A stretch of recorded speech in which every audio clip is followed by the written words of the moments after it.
out. So let me cut you off just a second because we're back. The stream is back. And so we can get back into that in a moment, but I just want to verify if we still have someone in the chat to let us know if the others can be heard now. Rhubarb, hello.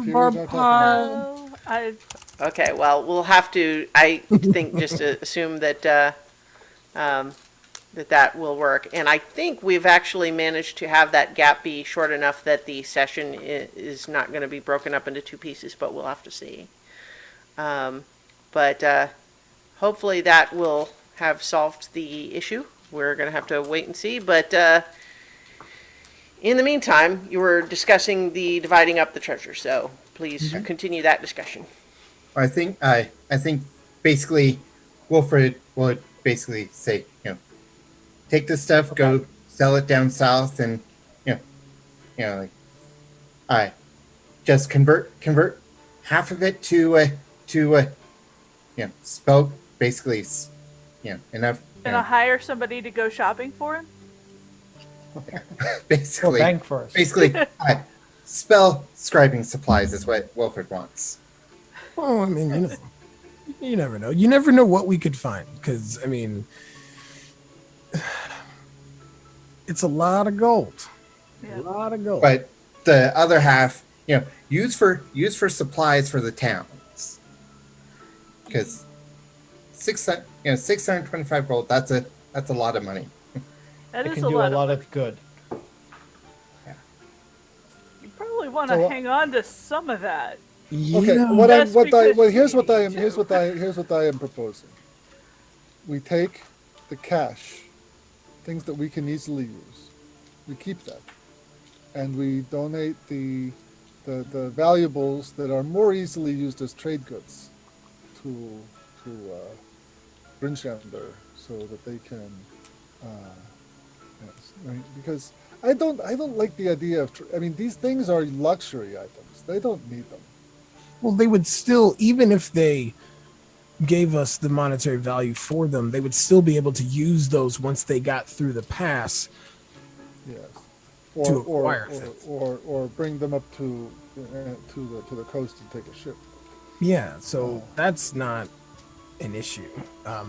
And again, it also depends on what type of things we can acquire to aid in our endeavors to get these items. So I think Professor Orb in the book. Here's what I am proposing. Instead of, okay, this is worth this much money, and then we get the cash and then we spend that. Just say, okay, we need a few things.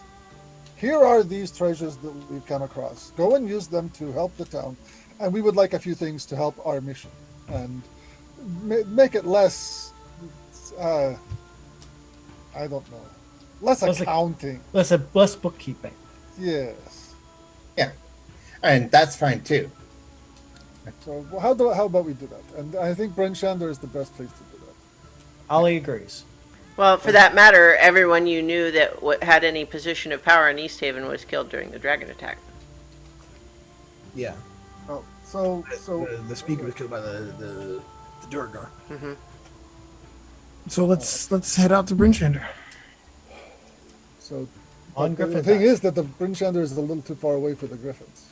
Well, you can have them land and rest for an hour without, Yeah. it doesn't have to be an overnight stay. Yeah, we can land off to the side of the road, and because there's And so maybe we need to erect more than one dome for the night, right? Because we have two people who can put up the dome. Well, but bear in mind, if what you're talking about is a total journey time of something like 5 or 6 hours, and they can go 4 hours and then have to rest an hour, I think is what you said. Yes. we don't Well, have to. you can you just go for 4 hours and then land wherever that is, and then wait for an hour. Oh no, they can go 4 hours in a day, Oh. with an hour rest in between each hour. Oh, I see. Oh, I thought the way you said it, I thought it was 4 hours and then an hour rest. No, it's an hour. I am going to officially rule that these are special hardy griffins trained by the Goliaths that are able to do 8 hours in a day. Okay. All right, then we can go wherever we need to go because Yeah, we'll just go to Brinchand. That'll be 64 miles, so we can. Yeah, take it anyway. we'll just go to Brinchander, get our stuff, and then head to Lonelywood. And if we need to spend the night there, we can, and then head out to Agajub Spell the next day. And the forest will provide at least a little bit of shelter. Yeah. All right, to Brinchander. All right. So, I think that you all definitely find, the experience of riding one of these griffins. I mean, I guess I don't want to tell any of you how you feel about it, but I think that the things that would be overwhelming in terms of like the sensory experience of it is first recognition that this is a very big, powerful creature that you are only able to ride because it lets you. And they seem to be well trained, even though this is not what their primary training is for, honestly. But they are well trained enough with these harnesses that they will be. You can kind of direct them, and what's beneficial is that they do like to stay together. So if you have someone who is like the best at navigating, be up front, the others will more easily follow. Well, I have both. Well, I don't have actual proficiency in animal handling. I just have a great deal of luck, and survival skill for navigation and Anima Goliath. So Yeah. I think I might be the best one to go for to be the lead. Sure. To ride the lead griffin. Yeah, Griffin And plus experience. those silver horns on the silver scales on top. Now they what little sunlight they kind of flash a little bit. Well, the other thing is though that like once you're up in the air, there is absolutely no cover whatsoever from the wind. You are fully exposed to even colder, harsher winds than on the ground, with nothing to block it. So that is. Oh, I'm fine. I have a ring. Yeah. A couple of you are doing okay with The that. silver dragonborn. I think even with the force of the wind, I think is still significant, even if you have cold resistance, though. But also, I think one of the things that seems to me to frequently be ignored in depictions of flight is just inertia of especially when you are, it is not actually you controlling the, you are guiding the direction of these griffins, but it's still them that choose when they're flapping or when they're gliding or and that sort of thing. So I think there's a roller coaster aspect of that to some extent. Yeah. So how does everybody experience the ride as these griffins take off?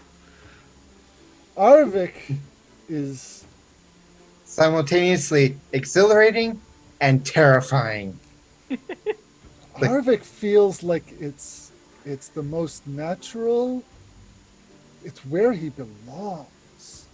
It touches him deep within, and I think this is actually where I'd like Arvik to have drawn the fly spell that I added to the character. Okay. Dun. Nice. Nice. Rowan is hunkered down against the hide of the griffin because he is a man of the earth. Tuned with it, he knows it, he's studied it, he's hunted in it, and yes, he has come across things that do fly, but he does not. It is exhilarating, but also, if this griffin's name was Falcor, he'd be a dead child because it's cold and it's high, and he is like, let's just get this over with. Very nice. I think if you kind of look over to Iggy, you'll see little ice crystals kind of gathering on the ruff of their hood.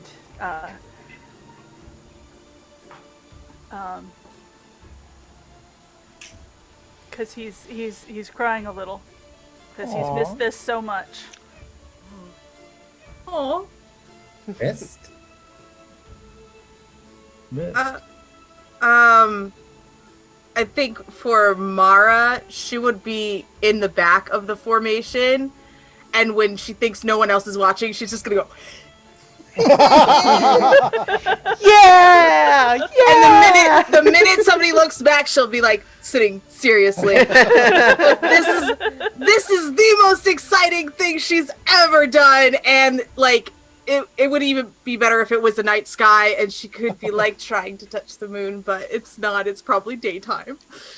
Or day-ish. They is. Oh, that would be the one thing. Like if we have no cover and like we're in the open sky, she may have to have her hood up because It does she'll not burn. get light here. Yeah. Oh, The sun okay. doesn't rise. Yeah. The sun Great. doesn't. Yeah, that's the nature of the curse on the land, is that the sun never rises above the mountains. Got it. So That's then very she's not gonna worry about it. So yeah. Ali's a dragonborn. Dragons fly. This feels right and natural and good and cold air in his face.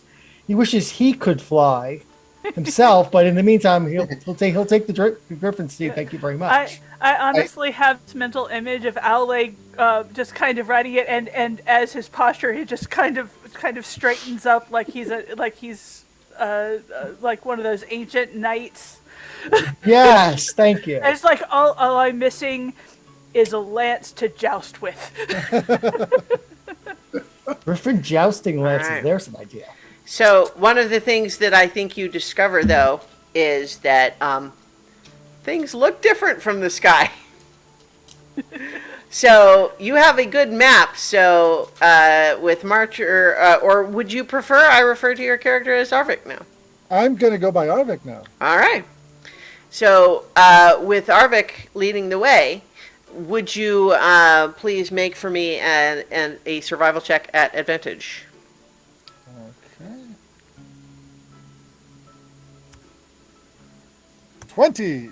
There you go. Yeah, so I think having studied the map of Icewind Dale, which proves to be a pretty good map, not merely from providing landmarks that you need when navigating by foot, but also generally reflective of the actual shape of the land, you are able to find your way, even though things look very different from the sky. And so you certainly also, once you get through the mountains, you can see the 10 towns laid out in the valley before you. So it's not... Especially since there's not- no smoke coming from some of them. Yeah, I think there's probably, like, there's not still... Like, it's been long enough that there's not places that are still burning, but the places where... So basically where you see smoke is from the occupied places. Because those are kind of packed with, the normal population plus refugees. Right.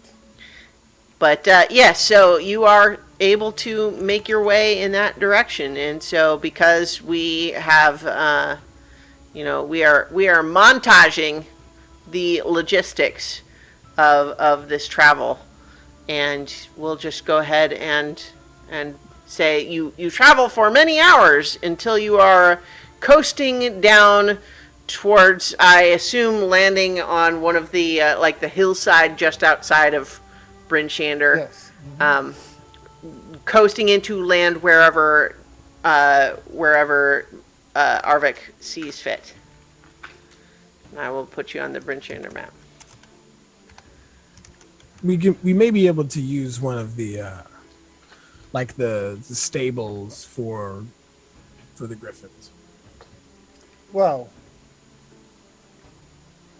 or a barn. they eat herd animals, so maybe not keeping them in the same place as horses would be a good idea. I'm not sure.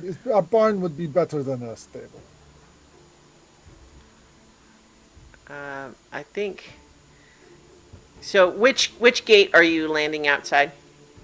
Do you guys see on this map? I feel like the lighting on it might be weird. Hang on. Let's see. No, I see. do not. I see a little tiny circle around one icon. There we go. Yeah. Yeah. Yeah. There we go. So let's not bother with your individual tokens. We'll just use the party token. East gate, I think. East gate. That's yeah. the way we've gone in most of the time before. So. Yeah. All right, so you kind of settle down, and are you going to have someone stay with the Griffins while you go in to negotiate whatever? I will stay with them, and yeah, someone can go. Okay. What you do see also is that near several of the gates there are some uh, there's some degree of like tent camping sort of camps out there where just people feel like it's necessary still for them to be, near the city, but maybe they've just found that rather than try to occupy one of the overcrowded buildings that's not damaged in the city, they're still in the tents, but just feel like they need to stay close to the city. So there's a fair amount of that. And I think as you fly over the city, you see that there's certainly rebuilding in progress for some of the places that were damaged during the attack. But it's still a pretty crowded, bustling hive of activity right now just because there's so many people still there. I would Arvik would hand over the valuable stuff that he's carrying, so we can do the negotiations with him. Okay. Well, Right? so who's Well- so who's staying with the Griffins and who's going into town? I'm going into town. Okay. Yeah, I'll go into Okay. town. I'll stay with Arvik. Wilfred Yeah, will things be to talk about. will be the mule Yes, for we do. So the heavy stuff. one quick question I want to ask in the meta briefly for Mara is that one of the things that we've talked about in the past is that she has a sense that people would be suspicious of her kind. But I want to just run that by the group in general because Bryn Shander is a place where there are lots of different kinds of people, dragonborn and tieflings and humans and elves and, different kinds of people live in Ten Towns. So is that something you kind of want to explore, or were you just kind of assuming that would be the case? I think that we would assume that as long as everybody in Tin Town seems to be of a live and let live kind Yeah. of a mentality. Mm-hmm. Britt Shander understood and dealt with 3 kobolds in a trench coat. I don't think Mara is going to have to worry about Britt Shander. Yeah. Yeah. Especially since especially since we're bundled up generally outside anyway. Yeah. Yeah. And also, it's known that that Mara helped save the speaker of the town. Yeah. Like- Yeah. She's good.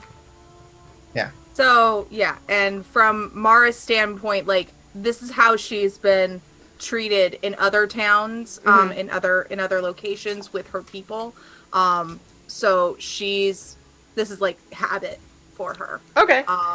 And so like anytime she goes into a populated area, she just covers herself and tries to not let her skin show or what have you. Okay. Yeah.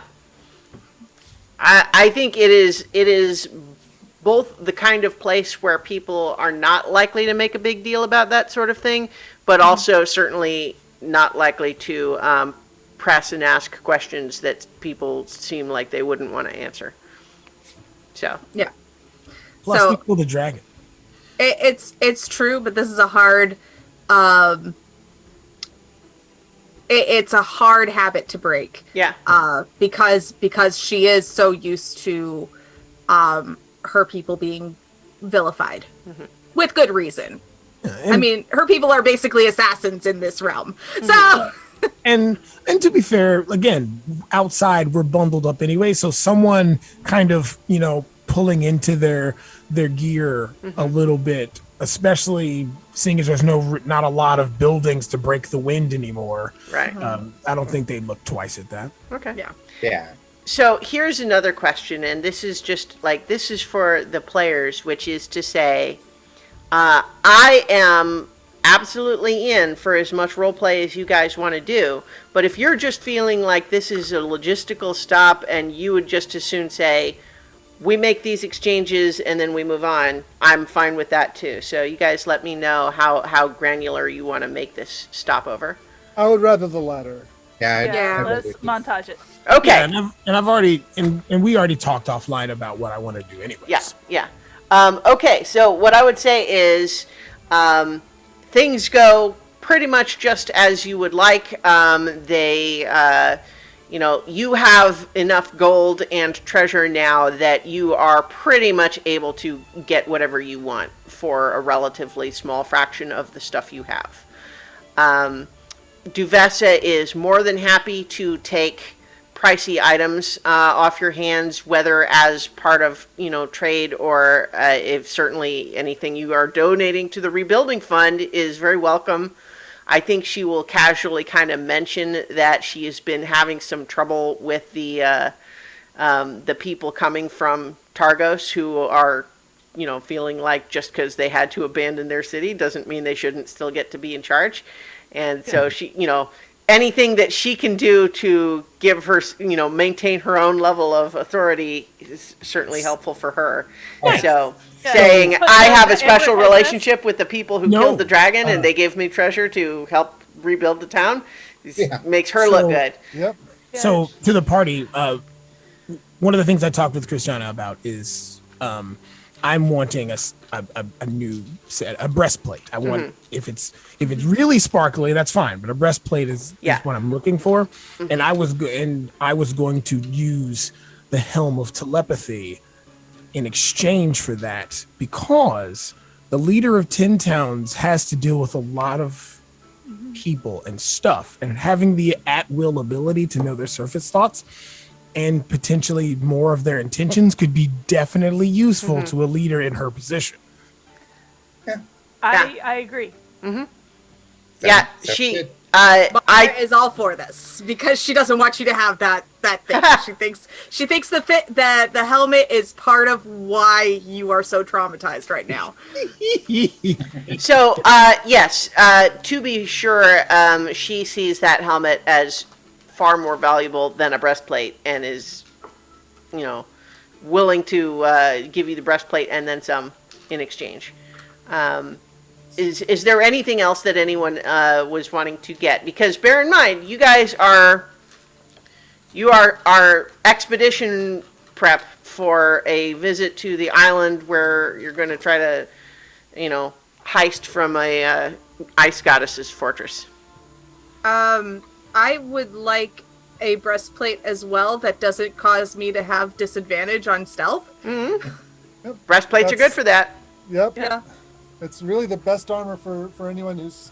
I mean, you guys have a lot of gold. You could afford to get pretty much any mundane item you want. Yeah. Yeah.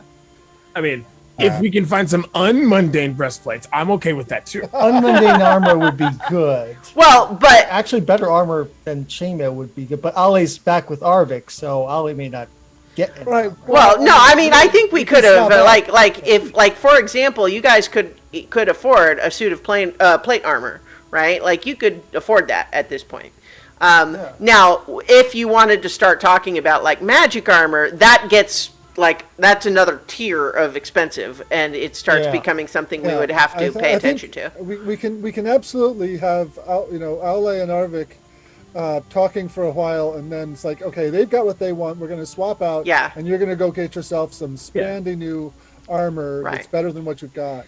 Yeah. So Yeah. I would say, because part of your plan is that you are taking some of these fancy treasure items and you are essentially saying, for the good of 10 towns, I will essentially allow you guys to get whatever mundane stuff you want.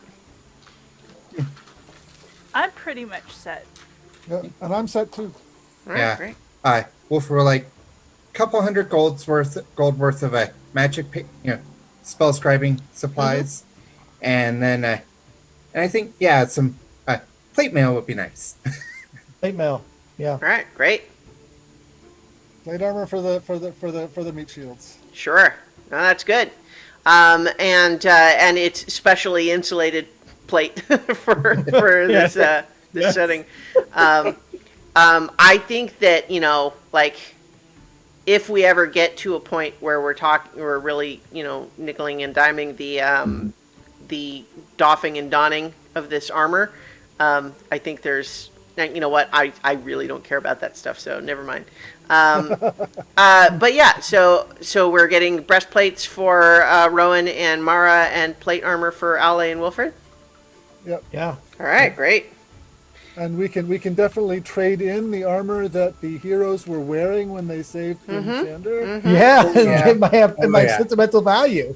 Yeah, as I said, have some, have a case in the. Right. So I think that you find, just as a general sentiment in the city, that there's an awful lot of people who are very glad to see you, and they think that you guys are heroes. You did all this great stuff for Bryn Shander. I think you do occasionally get that there's a little bit of an undercurrent of people who are refugees from the other towns, where there's a little bit of a, sure, you helped Bryn Shander, but my town burned to the ground. Yeah. That sort of thing. So I think that there's but at the same time, it's one thing to say you saved someone else instead of me, and I'm a little bit mad.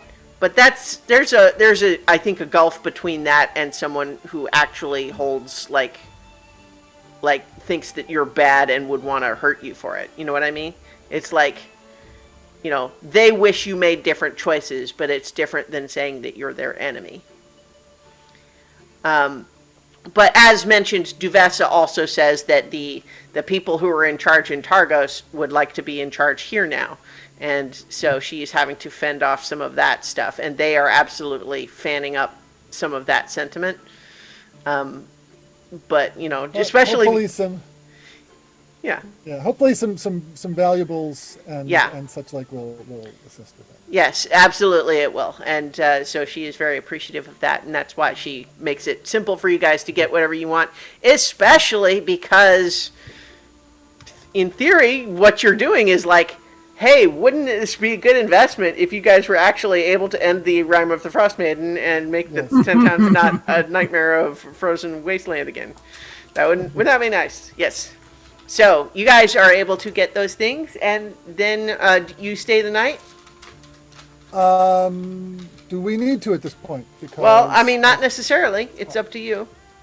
well, if the Griffins need to rest, then we can. Otherwise, I think it's fine to go on to Ungatruk's Bell. I need to stop in Lonelywood, Yeah. Let's go ahead and have you move to Lonelywood. and we can stay the night there to be refreshed to head to Ungatruk's Bell. So I'm not going to put you on the Lonelywood map because basically that map doesn't exist anymore. Doesn't exist. Right. Now, what you may recall from when all of that played out is that basically everything in Lonelywood was burnt to the ground, but no people, because especially with your advanced warning and Fiona's wilderness survival skills, was basically able to help everybody hide in the woods during the attack. And so while there's a lot of material possession and the buildings lost, no people were lost. And so I think when you arrive, you find that there is actually kind of a big, great hall that's been largely rebuilt, and then a couple of other smaller buildings that people are busy, kind of cooperating, trying to put back up. And there's a fair amount of activity, not as much as before. I think what you find is that some people have felt that they are going to leave Lonelywood behind and go where there's more people. But some people are trying to rebuild here, and the fact that they were able to survive in the woods made a big difference there. And so, although Fiona was not, she was content to let the existing town speaker stay in that position. Certainly, everyone in town is enormously grateful to Fiona for helping them survive that attack. So have they made her the town speaker? No, because she didn't want it. Basically, Okay. the existing town speaker, Fiona, made no challenge there, right? Oh. It's more like, I was happy to help.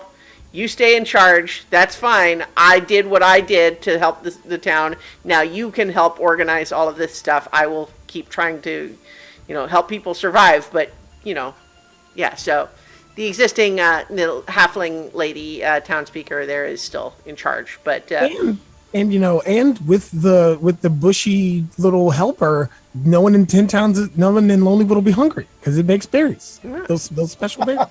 well, in those berries are not actually like good berries. They're just berries. They're tasty. They're sweet. They're nice. They're like a little treat. The kids like them, but they're not magically able to sustain everybody in the way a good berry does.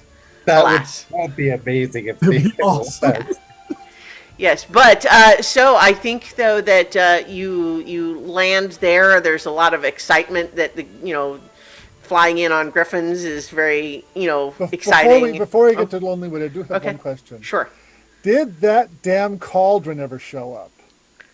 Oh. No, I think they shattered the cauldron and turned it into that dragon.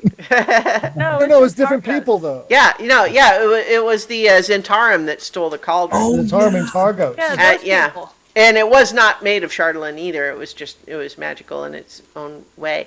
I think that the cauldron did actually show up, and it's part of. But it's currently being used to feed people who support the former rulers of Targos. Okay. We can deal with that later. After we get the book. I think Duvessa says it would be easier for me if you leave that alone. Yes. Fair enough.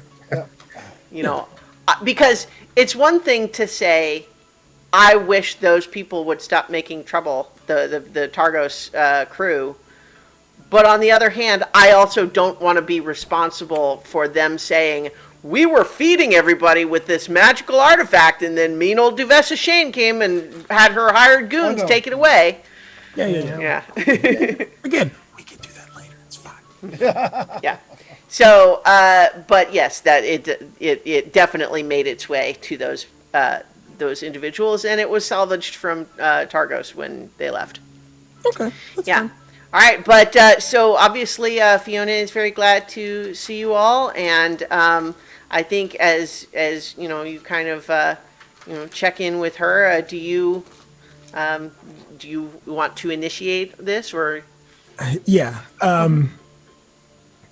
Rowan looks to everyone in the group. Rowan has been not as focused since the events in Sunblight. Looks different without the slug pompadour too, I'm sure. Also, yes, I don't have my cool little tentacles, poking out the little eye stalks. But more or less, something has bothered him since his interaction with being taken over by true evil.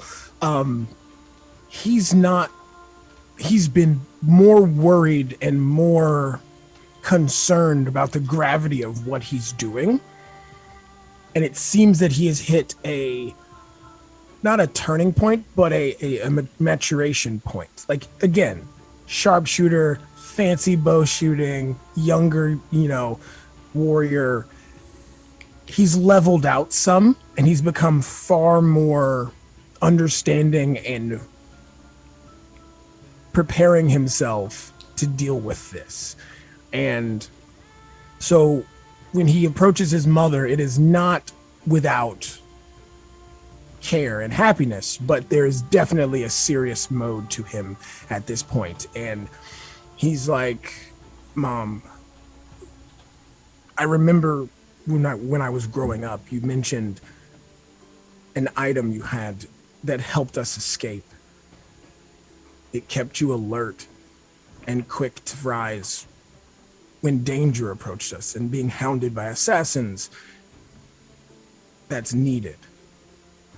And I know you also made mention that it kind of wasn't good for a young, brash, idiot kid to have it. But I don't think I'm that kid anymore. Things have changed.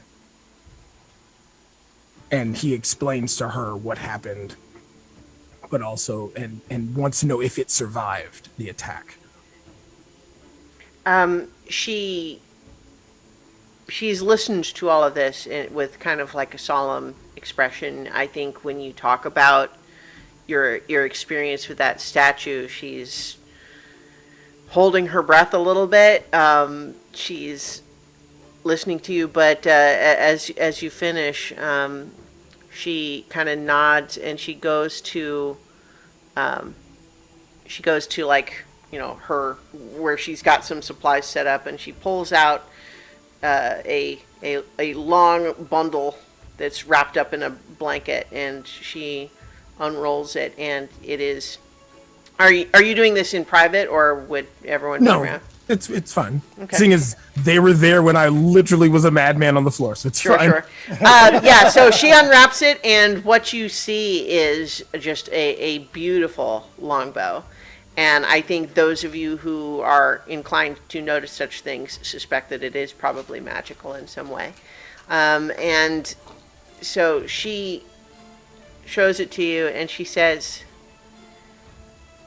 Rowan, you know that as much as I love you, there were plenty of times in your life where if you had asked me that question, I would have said no.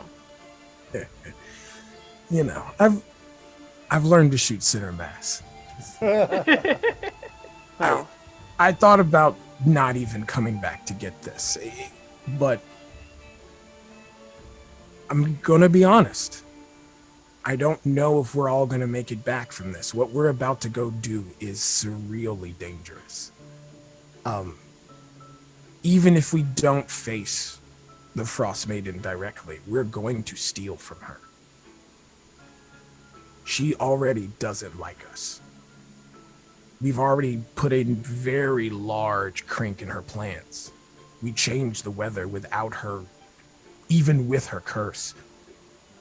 And being able to protect my friends and being aware of any sort of dangers that could approach us even while sleeping, I think would make getting back from this venture far more likely. And I don't think these guys will let me do anything too stupid anyway.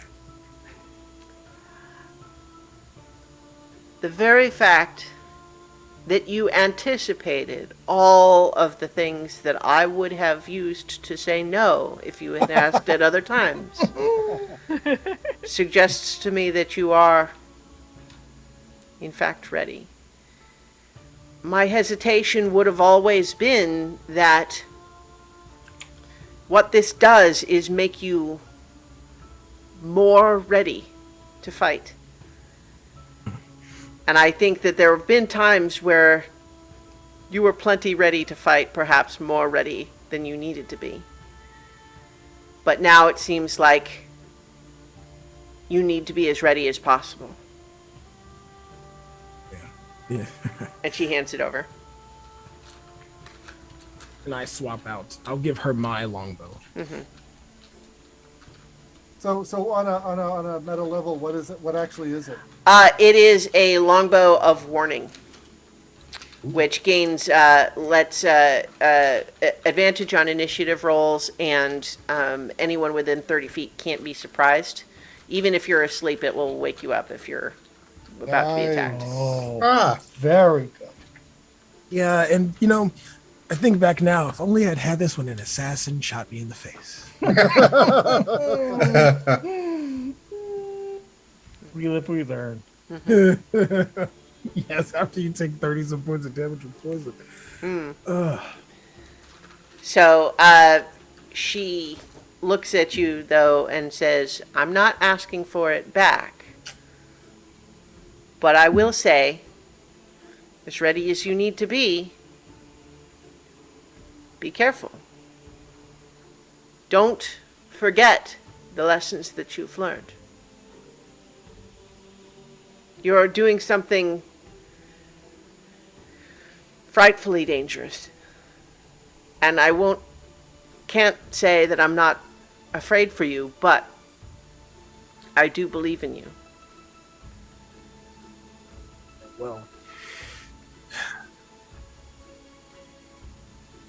if it's any inclination, when these events happened, these guys, especially Mara, kind of helped me back from it. It took some time, but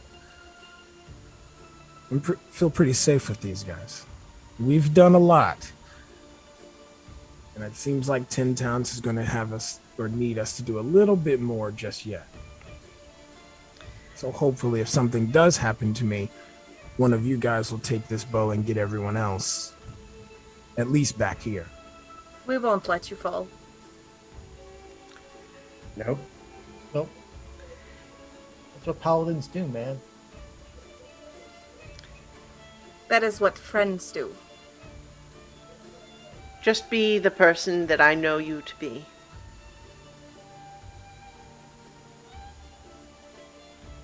And who's to say a couple fancy shots won't land true, right? He has made a couple of fancy shots that really, really worked out. I think there's a moment where she kind of looks over to you and says, "Who do you think taught him how to do that?" Well, I know he gets it from his mother. Yeah. Again, adventurous to my worry. So she is obviously very, pleased to see you and give you a hug before you all are on your way. Are you planning to stay the night there, or assuming that the griffins are not the problem, what is the plan? Yeah, we can. That way we're fresh and ready because it's only so many miles from. Yeah. I did want to talk to Rowan's mom after everybody else had left, just Okay. for a minute, Sure. and just tell her, your son is so much more than our ranger. I want you to know that he is a very good man, and before he touched this idol, he brought me back from something very similar. So, I hope you know that he has taken all of your lessons to heart, and I will not let him fall. She looks thoughtful for a moment and says, "Thank you. This is something I'm not sure I would have ever said to him, but there had been times when, after bringing him all the way out here, that I wondered if I was keeping him from the world out here.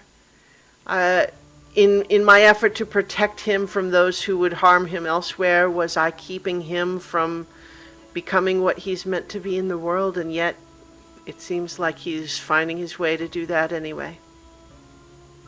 He will be whatever he chooses to be. Fate has no hold over him. But he has the guidance of his past, the guidance of you, to light the way. I think he will always choose to be the generous person that he has become. Thank you. And I will let you know when we are heading back. Thank you. Well, I will leave you to it then. Don't want them to get suspicious or something. All right. So did you all, you decided you were going to stay in Lonelywood? Yeah. Yeah. Okay. So I think this is still a case where, like, you can be sort of out of the wind a little bit in the woods, but they really don't have much, like, indoor space to spare right now. So I think We got the dome. yeah, I think there's an element to which, like, if you had asked to get space inside, they might have felt uncomfortable denying you, but I think you looking around, you're going to see that mostly it's being full, pretty thoroughly full, with people that probably need it more than you. Yeah. So Yeah. we'll put up a couple of domes. And, Yeah, I mean, we have enough domage to be able to, cover us, the griffins. well, Wow. actually, It'll it's more be like the domes are for the griffins, and then we're camping out outside. Oh, Actually, if griffins are large creatures, they cannot be in domes. Oh, Oh, well, know that. we can bundle up with them. They're warm. But Why can't the it's part of the spell description. Yeah, I guess it's medium-sized creatures only. Yes. If a creature larger than medium tries to be in a dome, the spell fails. well, we could use the dome. Well, and you have enough griffins too that like you just by even if that wasn't the rule, you wouldn't be able to get more than 2 griffins, maybe 3 in a dome in the first place. You have 8 of them. And we can do it Wild West style where we circle up the griffins. And Yeah, well, the thing is, if you guys do this long rest with watches, you can have someone kind of stay with them. Yeah. That's fine. Yeah. Yeah. That'll work. And so, like, and besides, this is in the forest. It's not like just out on the tundra with, the wind howling by. It's kind of. Yeah. And I've got to attune to the bow anyway, so. Yeah. At some point, during this, can Wilfred learn find familiar from Valine? Oh yeah. She said she was happy to let you transcribe that from her book. Yep. Okay.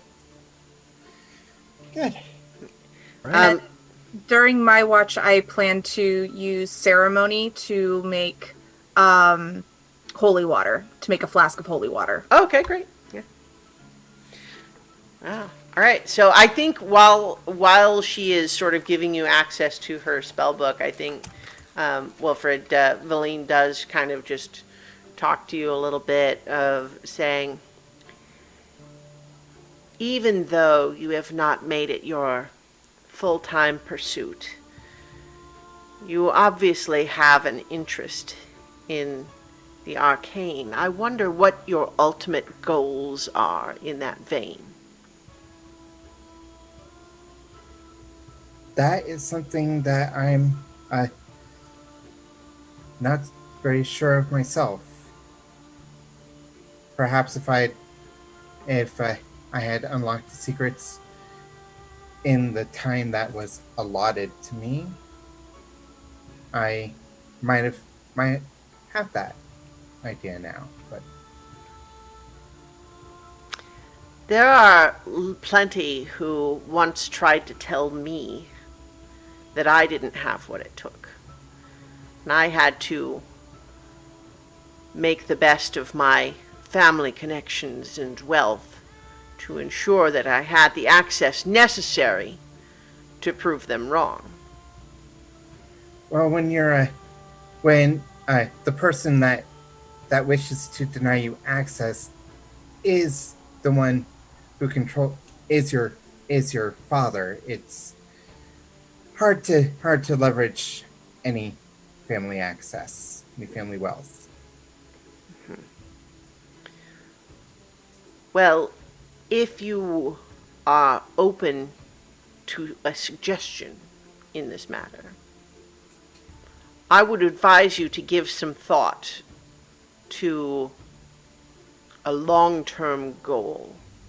Because in my experience, the arcane is not kind to dabblers.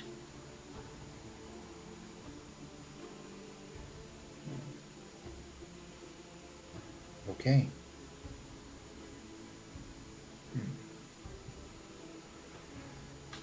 That is something to think on. Yeah, so she will not bother you otherwise, and you can certainly take the time to copy the spell, because first level spell is not that complicated. Do you go ahead and cast it? Do you conjure a familiar for yourself? Yeah, and actually, I'd like to. Wilfred would have asked this, kind of like, are there any types of animals that other characters would not be okay with? I'm asking players. No, I mean, Nope. unless you're trying to summon a small fiend or something. No, Well, no. Okay. Let's see. Hmm. I'm trying to think remember what the options are. I was just going to pull it up as well. I mean, it's basically small beasts, right? Yeah.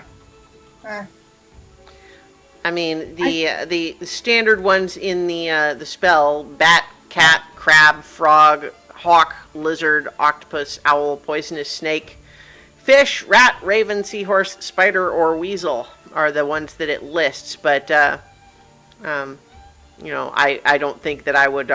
Those are just ones that there's stats for. I wouldn't necessarily prevent you from doing another. I think I would do make a bat. Okay. Yeah. All right. So you spend the hour and burn this special incense to conjure, and you weave together out of arcane strands of reality a tiny bat appears. Describe this bat to us. What does this bat look like? I think because it's the rhyme and it's cold and everything. It's kind of a white bat. It's like if it were to fall into the snow, you would have a very hard time finding it. but Snow bat. But it's fairly small. It's like you could easily hold it in cup in your hands. But nothing super super amazing about it. All right.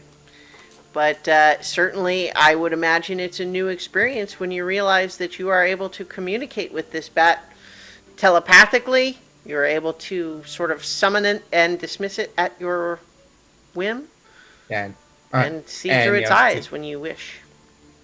And I can also see through its senses. Yeah. And Within a certain range. well, yeah, but it's like take some time, have it fly around the area, and just stare into nothing, and wow. Iggy will go and kind of nudge you. It's like, it's fun, isn't it? Yeah. Or nudge and you come. Wait, what? Huh? Because you're deaf and blind when you do that. Yeah. Well, I mean, perhaps Iggy has Piccolo flying up to fly alongside the bat for a little bit and say it that way. Yeah. Yeah, they can play tag. I think Valine and her owl familiar roll their eyes at each other. Yeah. So Mara will, before she sets in to do the holy water, she'll go to Ale. Yeah. Ale, so Arvik, he seems to be embracing Bahamut. Yes. This might be an opportune time for you to help him dedicate himself if he's ready for this. That is a good idea. I've never dedicated somebody to. Well, I have my notes here, and so I will show what I did when I dedicated myself to Selune, and so like you can change this, but really it's about like the intention behind it and customizing it to Bahamut. I think you could do this. You're right. I could. I should. Thank you, Mara. I try to help. I'm going But to make some holy water now. So. I think thinking about it, given that there is a small benefit from the god from this, reading from your notes, that I will wait till we are on the boat and we're actually facing the minions of the Frostmaiden before I do that for. Well, perhaps you should Arvik. talk to him about it. But I will talk to him about it. There you go. Okay. But then, yeah, I will do it on the boat Okay. for him. Oh God. Ali is a spiritual leader. God help us all. Mara pats him on the back. I believe in you. It is going to be okay. Wisdom is not as strong as that either. Also, please help me because I don't know how to deal with certain things.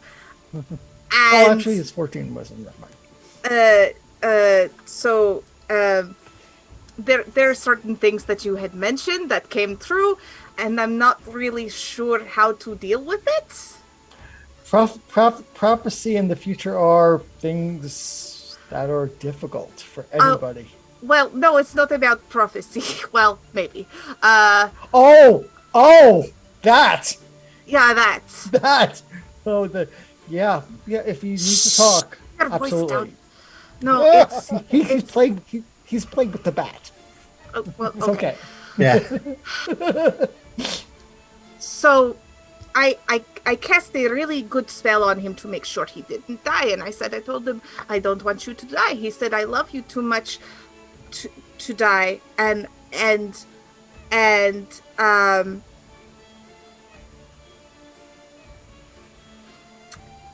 don't necessarily feel the same, and so I don't know how to let him down. That's tough. I know your people isn't into the same sort of exchanges of affection. As I understand, you're supposed to feel like butterflies in the stomach, or not able to eat, or get feverish when they are near. I don't feel these things. And you're afraid of breaking his heart. Yes. You tell him badly. He is a good friend and a dear friend, and I want to keep this, but I don't want to hurt him, but this will hurt him. Everything in this world comes with a little pain. But we can minimize it and transmogrify into something greater. I will help you if you need words to speak with him. If you help me with this, I will help you with the dedication. Okay, that's a deal. Okay. I think Mara's getting the better version of this. That's okay. Paladins are generous. I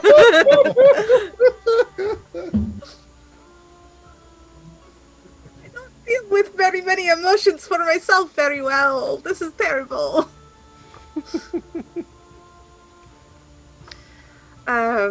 So yeah. We spend the next half hour trying to figure out how to break it how to gently bring it to Wilfred. Wilfred. Yes. All right. Well, so does anyone else have business that you would like to attend to that night, or shall Just we? swapping out a spell slot so I can have ceremony for Arvik coming up. But yeah, I have to talk to Arvik briefly. Okay, Arvik, buddy, Yes. pal. Yes.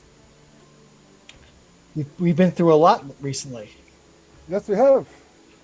We have a lot coming up too. and we have a lot coming up. And you've taken steps on a path that I showed you, and I didn't know if you would take. But it appears that you and Bahamut came to a conclusion that you should take it. I am honored to have helped in that regard. It seems to have worked out well for everybody so far. There is a rite. Mar and I were talking about dedicating oneself to a god, and I would like to perform that rite for you when we're on the boat, because it provides a brief, small amount of godly protection, and it might be useful. I would be honored. That sounds like And something that would be both helps useful and appropriate. Formalizes, yes, what has happened and what is happening. I think that would be a good thing. Then that's what we will do. Yeah, we'll have to see what we find at Angojuk's Bell, but it sounds like a good plan, at least for now. Agreed. Now I think we're ready. All right. So, I think you all managed to get your rest, and you set off in the morning to Angajuk spell. And it's not that long to get there.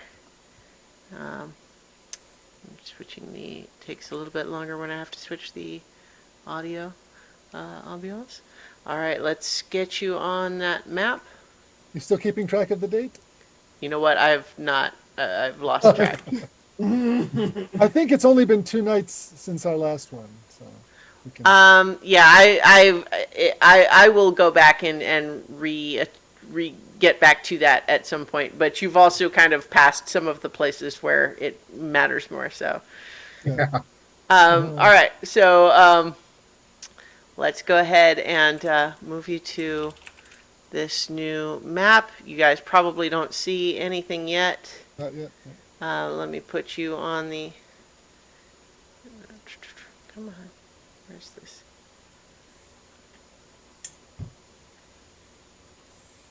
Okay. Hi. And... I'm gonna name my familiar Snowball There you go. Aww. because that picture you of the hunter and white bat that is Very Wilfred. Very you. Alright. Ole and Iggy and Piccolo. And I think they have it all dark here, so those of you without dark vision, we need to figure out how that's going because it's nighttime, so you I guys... have my Eyes of little, night. my little branch. Alright. So, but who are you giving that to? Who wants it? Who doesn't have dark vision or who can't see in the dark? I can't. I think me and Mara are the only ones that can. Can. So I think you only do it for 3 people, Mara? Is that Yes. correct? So I think Ollie, you do it for the 3 of you, and Ollie uses his little branch of light. Oh yeah, that's right. So me, Wolford, and Mark. Anyone who can Perfect. do ranged, because if we get attacked while we're on the boat, that is going to be the best. So, yes, 1, 2, 3. Boop, boop, boop. Arvik, Rowan, and Okay. Wilfred. So let me add that on the trackers here. Got night vision. Okay, for Arvik. So Arvik, who and who? Arvik, Rowan, and Wilfred. Okay. And then obviously, I can give the radius of light for Aule's little antler thing too. Tied onto his head like the Like Max? So undignified for a paladin of Bahamut, I tell you. The indignity. I just have an image of a dragonborn with an antler tied to its head like the dog from Like Max, yeah. the Grinch. Oh God, no. Yeah, and ever since he said he only got one of them. Yes. I'm gonna have depending. to. If we take a little work, we can carve horns out of them and then just attach them to your helmet. Right. Helmet's And a thing only in Minnesota. Valine lights a torch for her own use. She is certainly happy to discuss it if you ever feel like you would not want to have that going, but she has a torch. So, as you all kind of land in this general vicinity, I think you're sort of soaring along the coast near where you had it marked on your map until you find a little cabin on the coast along with some other stuff. And let me read that for you when I can get to it, having it open. There we go.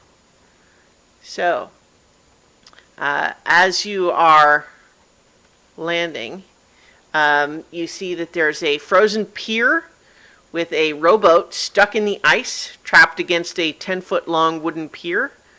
The pier is ice glazed and slippery, but the ice looks pretty solid, leading up along these sort of. You know what? It just occurred to me that you guys don't see the the profile picture. So let me make it clear. So if you see this big pillar right here, and then this one here, if you see where it looks kind of cut off, it's because that's actually an arch that goes over the area of water. If that makes any sense. If that makes, if that you see. Yep. Take my Okay, meaning? Yeah.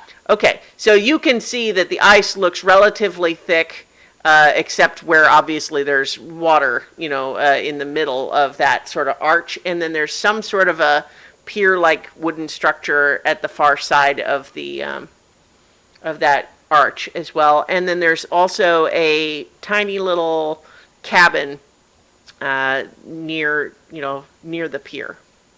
A small domed cabin faces the bay.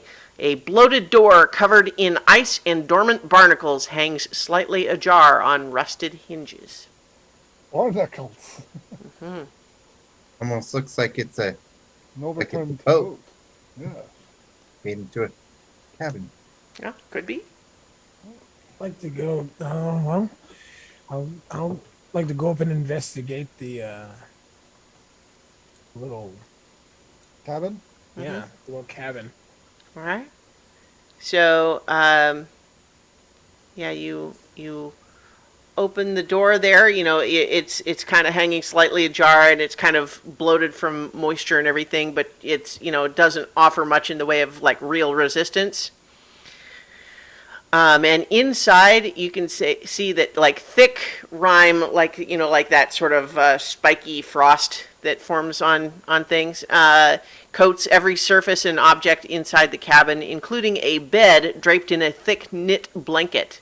Beside the bed, a small hearth holds a precious store of firewood, which is actually this north room right there. So you can see that in there is the firewood is infested with worms that have eaten away at the tender parts of the wood, but you believe that the wood would probably be safe to burn. If you wanted to have a fire. It's stored in 6 bundles. But there does not appear to be much else of interest in this cabin. You would guess that it's been vacant for a long time, decades. Is there any other features outside, like maybe near the dock or the boat that's by the dock? Nope, not really. It's pretty, it's what I've described is kind of all you really can see. On the outside, can we see that? I can see it on the map. Is that the bell on another pier on the other side of that arch? Yeah, I think you would need to get a little closer to see it clearly, but you could certainly walk over there. All right, well, that's what I'm doing then. Yeah, all right. Can I make a survival check to see if the ice is sturdy enough to walk on safely? Sure, go ahead and do so.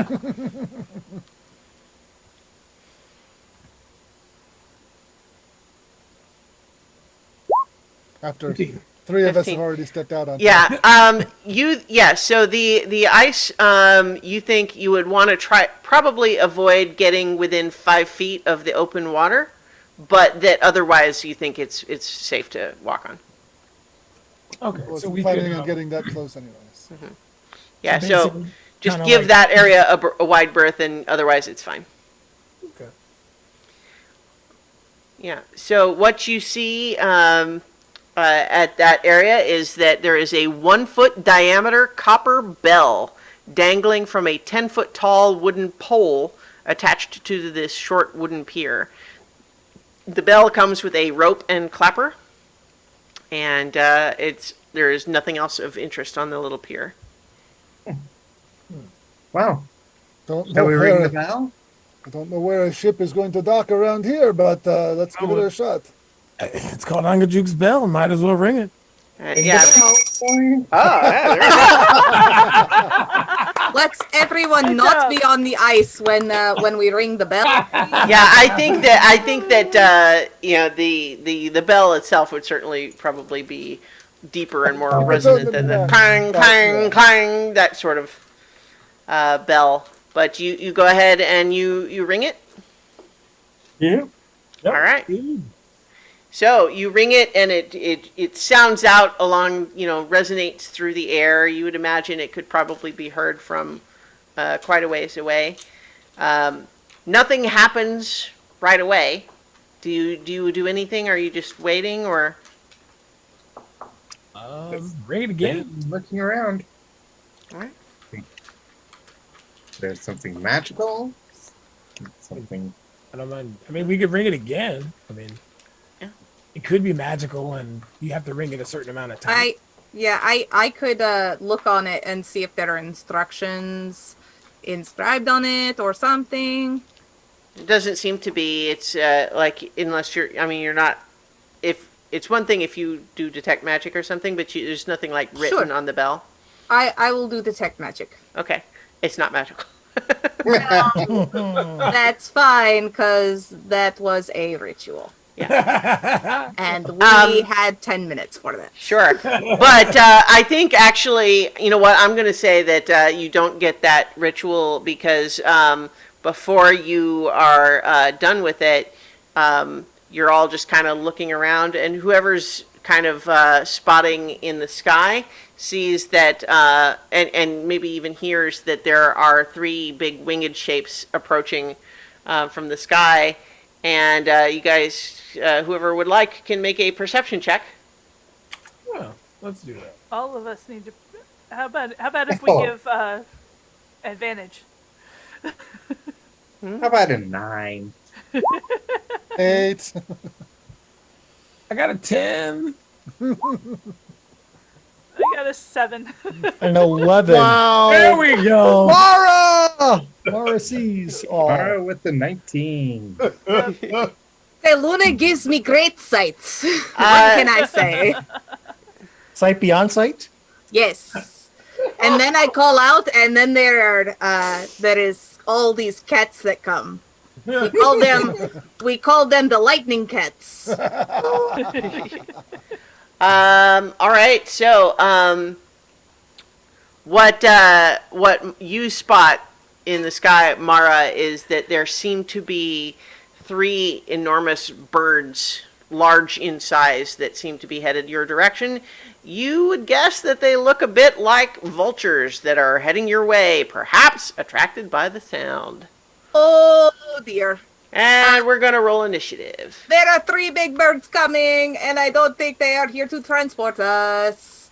So the eagles aren't coming then. No. No, they are Oh. not. Oh, Does it seem man. so? Let's see here. Nice Hey, roll for Ale. Yeah, natural. Yeah, I don't want to waste my 20s on initiative. One of them on hits, but All right. So let's see. There we go. oh, good God, these things are huge. Well, this Yeah. is fun. Okay. They're large. They're large. So I think to start with here, do you want to have Piccolo on the initiative, No, Iggy? Okay. no. All right. And then I'll go ahead and let's see. I'll give Valine an initiative as well. With Mara's warning, do I have time to pull up my hood and hide? Yeah. You want to make a hide check, like a stealth check? You mean? Indeed. Okay. Sure. And do I have time to cast a false life? Yeah. Okay. Sure, why not? Although it's fine. I think you guys will find that this is not an especially challenging encounter. Spoilers. All right. In any case, everyone's got initiative tracker. So right now, I'm going to say that these vultures are currently circling overhead at at about 60 feet off the ground. Is where we're the positions as we begin. So, Ale, you are up first. Okay, so they're a little out of range for me to do anything major about them, but I'm going to move. I'm going to move up to here and then hold an action that if anything comes swooping down within sword reach, I will whack it. So I'll hold my action. Oh, Okay. actually, no, nah, I don't think I want to use that yet. Yep, that's all. That's all I'll do for now. Okay. Wilfred? Hold my- Wolfred's gonna pull out his laser pistol and fire it. Okay. Fire it. Move him. All right. Natural 20. Okay. Well, yeah. I think Wow. that's going to hit. Yeah. All right. Go ahead and roll Go. damage. Yeah. So that would be 28 damage. Okay. So suddenly dropping to the ice like a cartoon cooked turkey, you blast one of the giant vultures out of the sky. Zorp. Yeah. Oh. Oh. Okay. Mm-hmm. Gotten better with that thing. Yeah. Yeah. Well, So yeah, Wilfred just blasts one right out of the air. Yeah. All right. That was Wilfred's turn. Valine, I think, is going to peer up and cast Chill Touch as a cantrip. Wow, and she got a natural 20 also. That's bizarre. Okay, so basically, so hers would be. I'm not using the its roll as the critical because we do it our way. So it's 4 plus 16, so 20. So one of the giant vultures suddenly gives off like a hissing cry, but it is not entirely destroyed. But you suddenly looks like it's having to struggle a lot harder to keep itself aloft, and it's kind of gives a cry of distress. All right, Iggy. All right. Well, I will try to finish off the one that Valine fried. Okay. Eldritch Blast. All right. So that's a dirty 20 Okay. Yeah, that'll hit. for. That's only 4. Well, it only had 2 left, so. So that one also drops to the, crashes to the ice. Okay, and so my second Eldritch Blast will go to the one remaining. Okay. But that's only a 7. 7 will miss. Okay, Rowan. I think someone's on top of you, Rowan, on the map. I'm on the. No, I There you go. Yeah, Wilfred was on top of you on my screen, but it's fine. Oh my. Yeah. wait a minute. Oh my. Enough of that. I'm gonna take 2 shots at the remaining bird. Okay.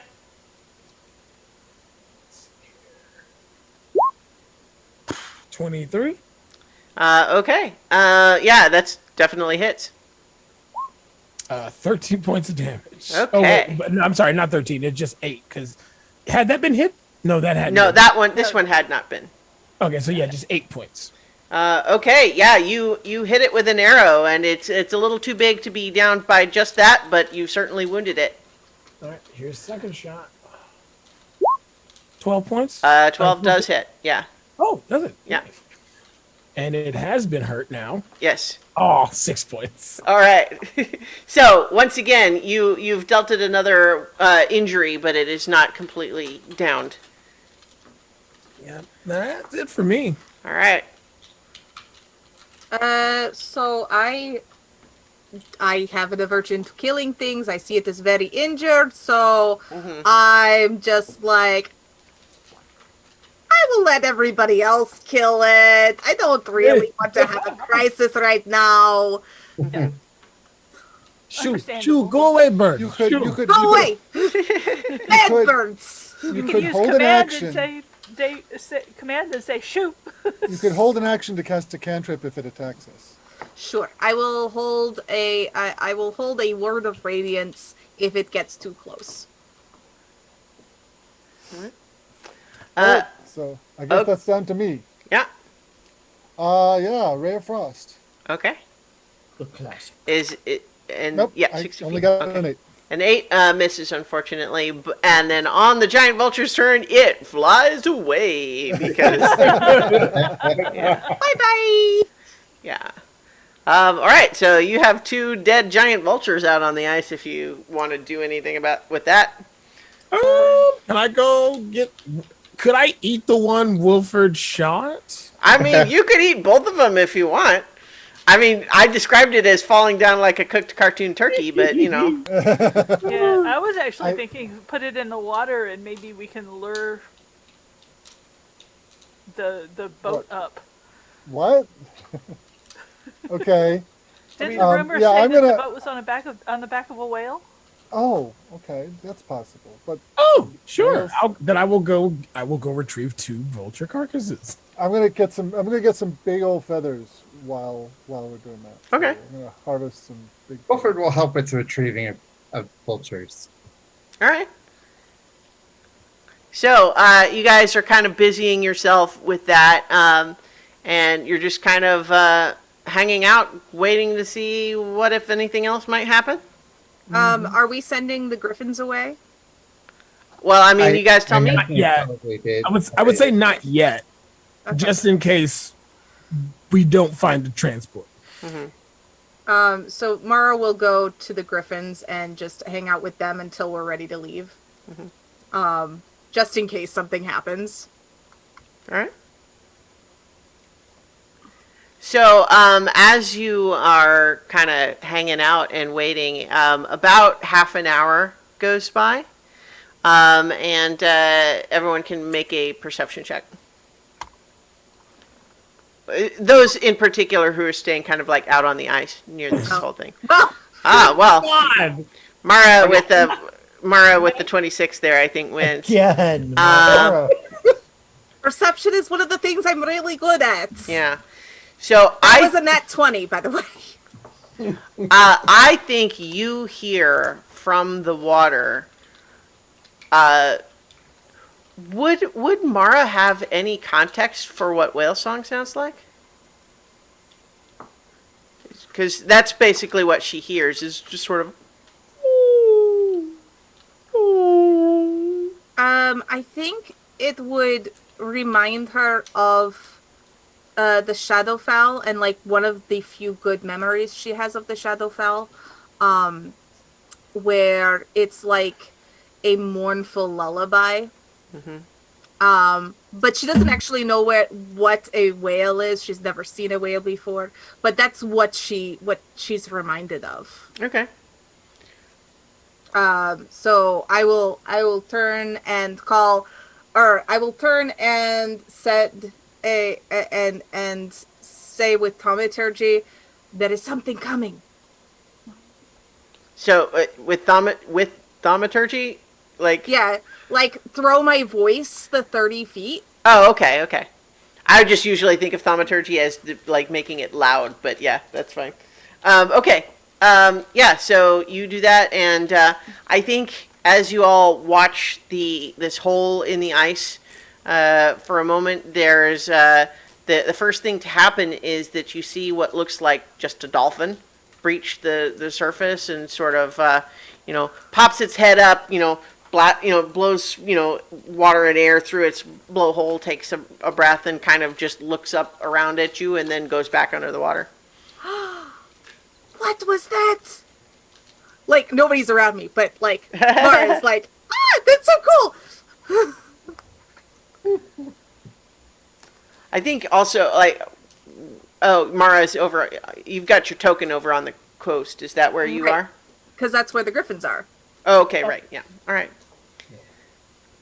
Because I'm going to shoo them off in a minute. Yeah. Well, I think though you would probably have a hard time seeing the dolphin from there. Is my point. Okay. Like it's Even with my night vision. Got it. Well, right, yeah. I mean, it's 30 feet away and just peeking up above the the water and Okay. the ice. But it's fine. It's fine. I'm not worried about it really. This Because- is not a combat encounter. It's fine. But I think after the dolphin, does anyone take any action after the dolphin? I'm moving towards the open water, but staying about 7-8 feet away from the edge because I don't want to go falling in because of my weight. But I'm getting closer and taking a look anyway. I'm gonna since I'm probably finished messing with the buzzards, I'm gonna be like, what? Okay. I'm gonna come down and take a closer look, see with Ale. All right. So I think as you're doing that, there is kind of a like a rustling, or like there's something clearly big moving underneath the water that you can't really see. It's just this hole of blackness with the and at the night, and then gradually you see something really big kind of breach the surface, some just big sort of flat surface, but then all of a sudden a much larger sort of blowhole blast goes up and then moves down beneath, and then there's a little bit more movement, and then another just sort of big wall of flesh sort of bulges up out of the hole, and you see in the middle of it is just a great big eye, the size of I think, trying to think how big sperm whale eyes are, probably like a softball. Knowledge, nature. Yeah. To see what this is.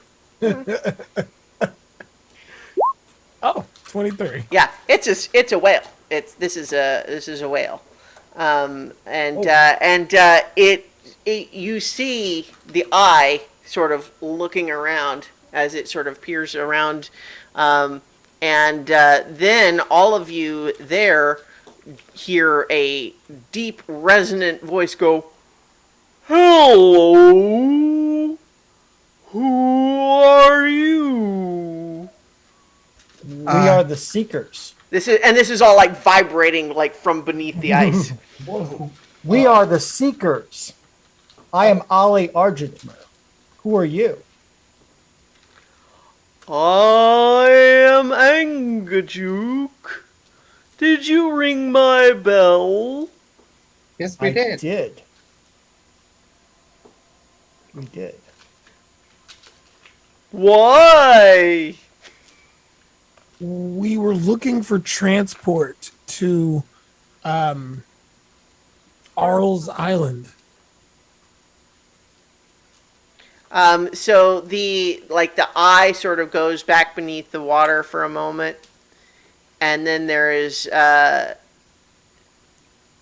there's nothing for a second, and then there is sort of a the water sort of bulges and splooshes a little bit, and then you hear more of the voice just saying, "That's a dangerous place.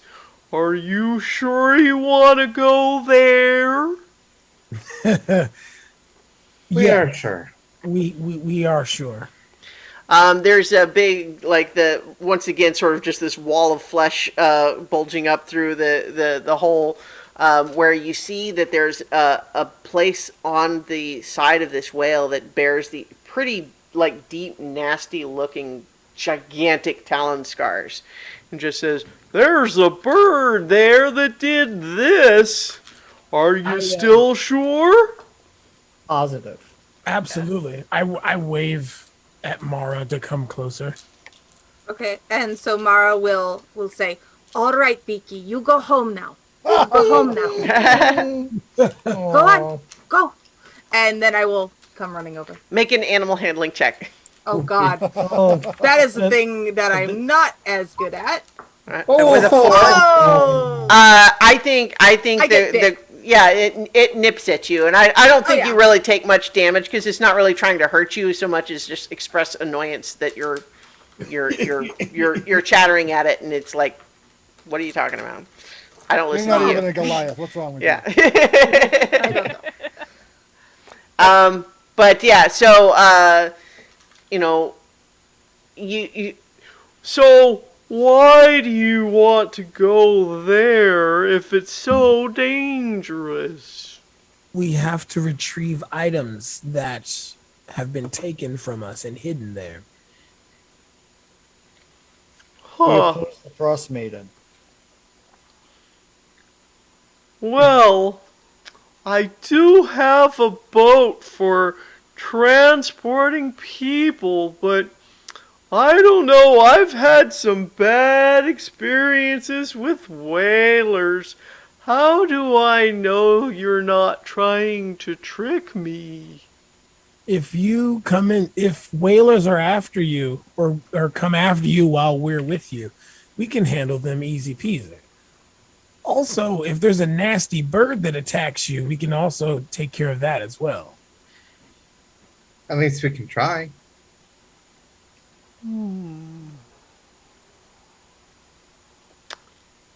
I'll make you a deal. I really like octopus. They're so tasty. But the problem is there's a light on the boat that I wear, and it scares the octopuses away. If you could catch one for me and give it to me, I will take you to the island. And Wilfred remembers, hey, I have fishing gear. I was thinking, do we still have that Thanks so magic much fish hook? earlier. And we also have that no. magic fish. Yeah. I also, yeah. We have the tools for this. We have the tools, we have the talent.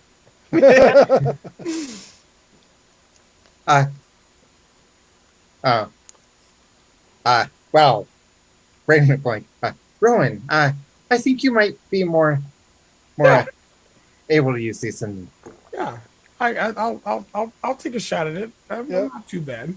I also Help. have the skill for that too. You got All your magic right. fishing. Help. Yep.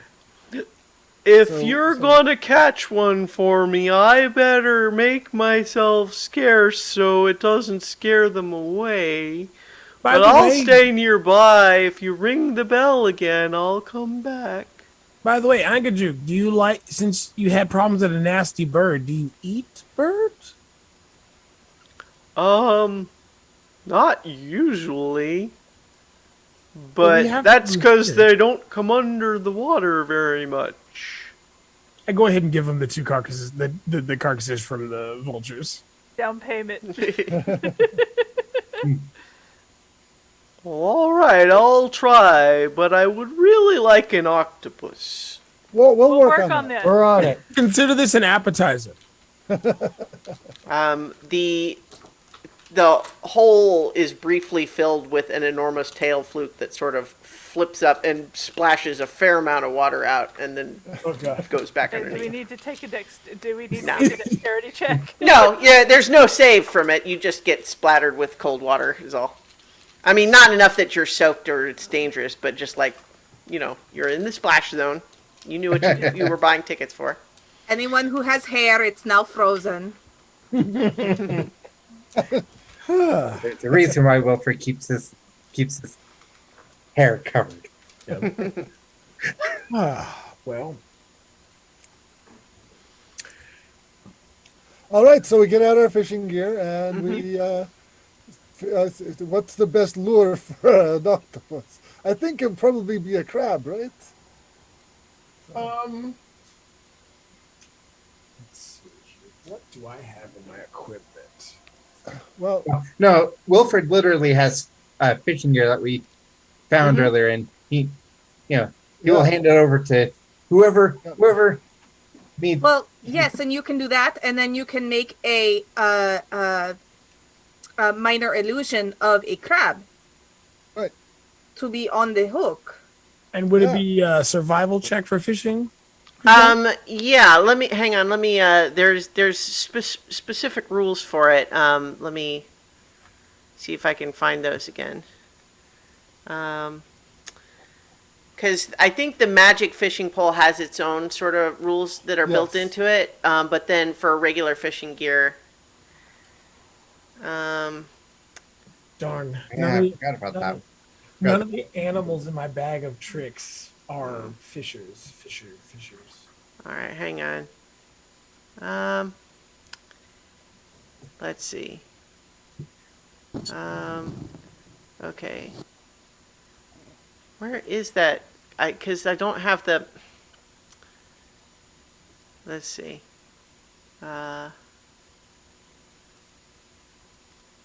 Where? I'm sorry. Like I can never find the stuff that I want when I want it.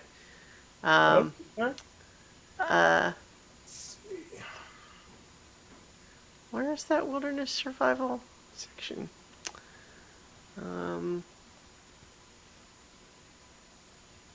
Okay, you know what? I'm just gonna.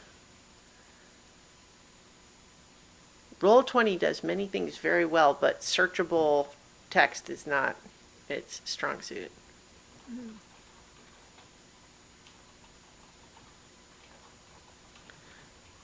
Okay. Yes, I looked it up, and octopuses eat shrimp, crab, lobster, any fish they can find, and things, and squid, and even other octopus. Well, okay, Novellis looking it up is not the same thing as your characters knowing, but that's okay. Okay, where? All right, this wilderness. Okay, I'm gonna.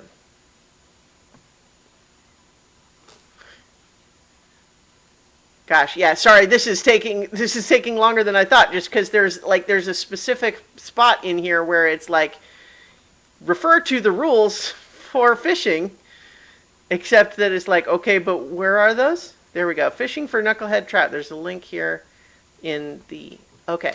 All right, so the rule is that if you have the fishing gear, you spend an hour fishing through the hole and make a survival check for it to see if you can hook something. And if you hook something, then there's a second check to see if you can land it. Okay. Okay. All right. Well, I'm going to be using the enchanted hook that we have. Okay. That has its own rules, I believe. Yeah. So let's see. The magic item. That has the yeah. So for you, you automatically will no. You roll it. You just roll a d6. Okay. But I will let you do the survival check also and roll the d6. Okay. Okay. So whoever has fishing gear can make your survival roll. 23. Okay. Oh look. So you both catch something. And then so I think first of all, with this magic fish hook, you land not an octopus, Arvik, but a floppy 6-inch long magical fish appears on the end of the hook. And please roll a d20 for me. Okay. 6. Okay, so the fish that you land is green with copper bands, and you sort of just intuitively know, seeing it, that this is a tasty fish that would provide a day's worth of nourishment to one creature that eats it. But Okay. it will only last for 24 hours, like meaning Okay. like if you can't save it. Okay. Well, I will hold on to that, and if we can't get an octopus, then that will be a good thing to get. So I will put that in a fish basket. Okay. Meanwhile, Rowan, you have also hooked something, and it is struggling against you. So please make an athletics check for me. Oh boy, I'm having flashbacks to when I went halibut fishing in Alaska. Oh, Oh, nice. 21. That's pretty good. So hang on, I need to roll the pull up the Yeah. appropriate stats here. It's probably not gonna beat you here, but yeah. So with 13, you land an octopus. Yay! Yeah, Almost like it was fated to happen. yeah. But I think if we have extra things for said whale, would someone go ring the bell, and while we wait, I'll keep fishing? Well, he's Well- going to be nearby. I don't think he'll be Yeah. an hour. Yeah. I mean, you could keep fishing if you wanted. Like you can. I mean, he'll wait until you ring the bell again if you want to keep fishing. Yeah, ring the bell. If he comes up immediately, it's fine. I can pull the line up. But if it takes a second, because he is a large fellow. Yes. So ring the bell. Wilfred, it's over by you. Go ahead, ring the bell. Yep. Clang, clang, clang, clang, clang. All right. You make a wonderful thing. So as you ring the bell, only a few minutes go by when before once again you see the water sort of swell and slosh around this hole, and you hear the voice again is like, "So did you get one?" We did, and we got you a fish to eat too. A regular fish. Well, a non-octopus fish. Well, I'm pretty good at catching those myself, but I won't turn down a free fish.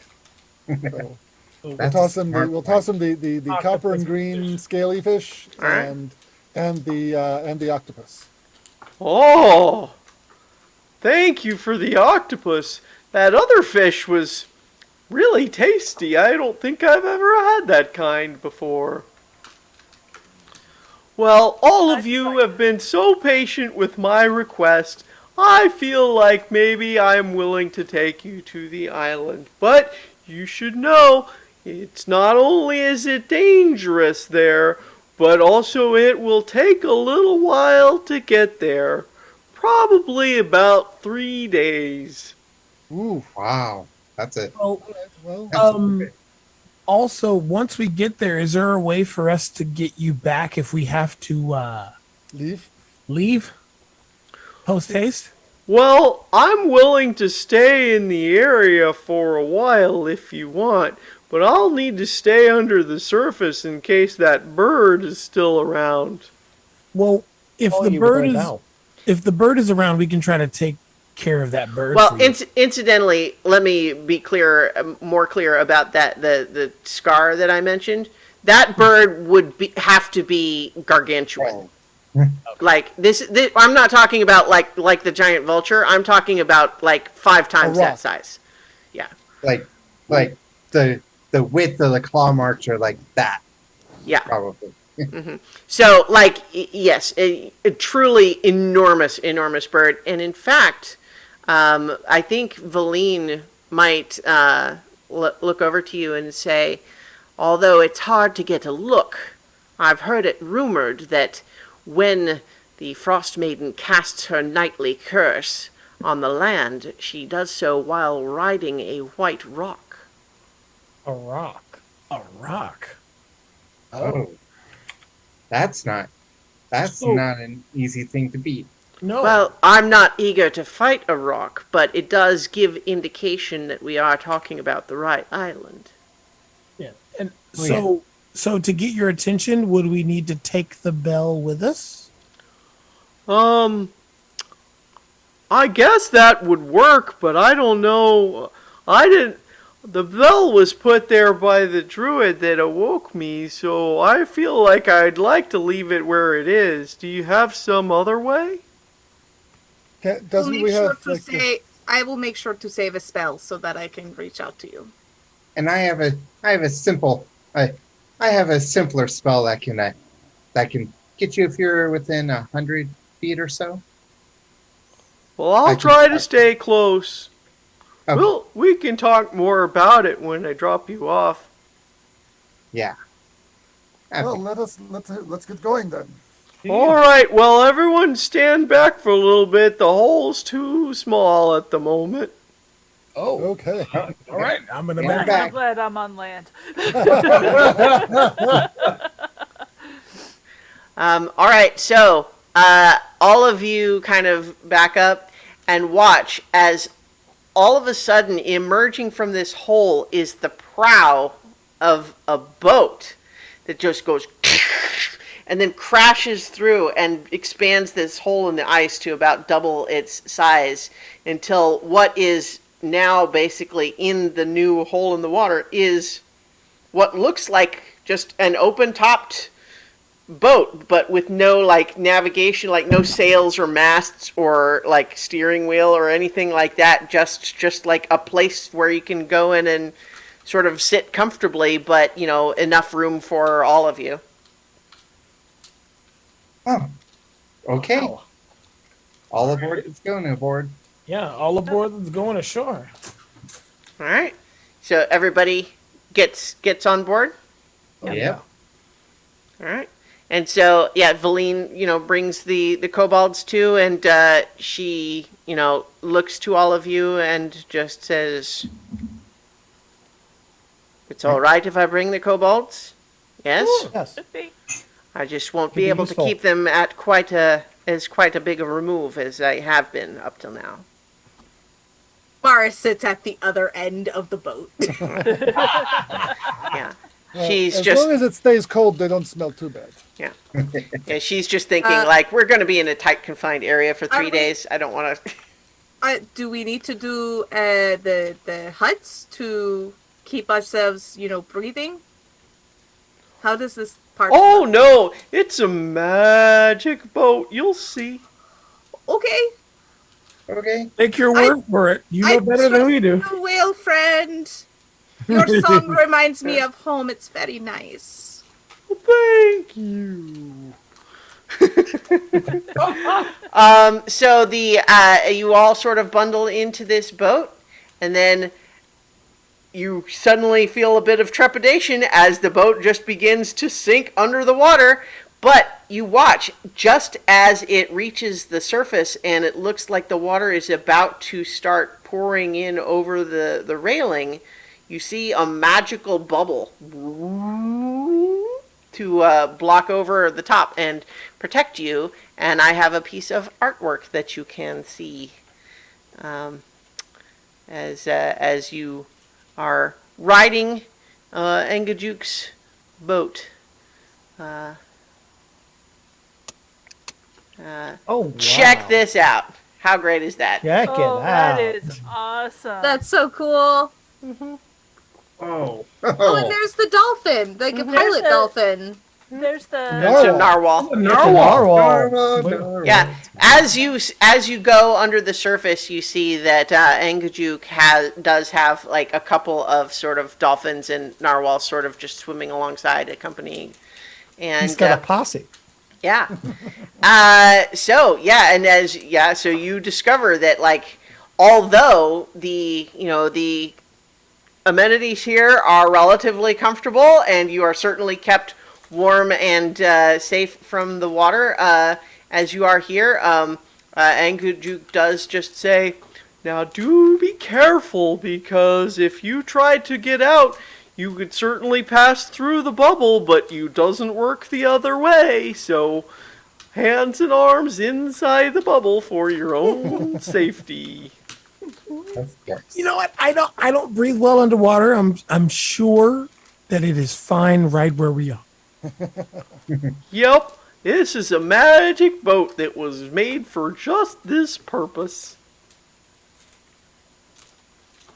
And I think part of what Wilfred will do is like, look over the boat, see it's like,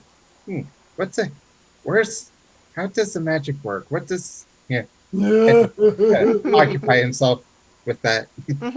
Mara's just staring and like, oh. Yeah, this is awesome. Under the sea. No, people like will pay good money to do this. like a 5-year-old at an aquarium tunnel, just like. I can't touch it. I want to though.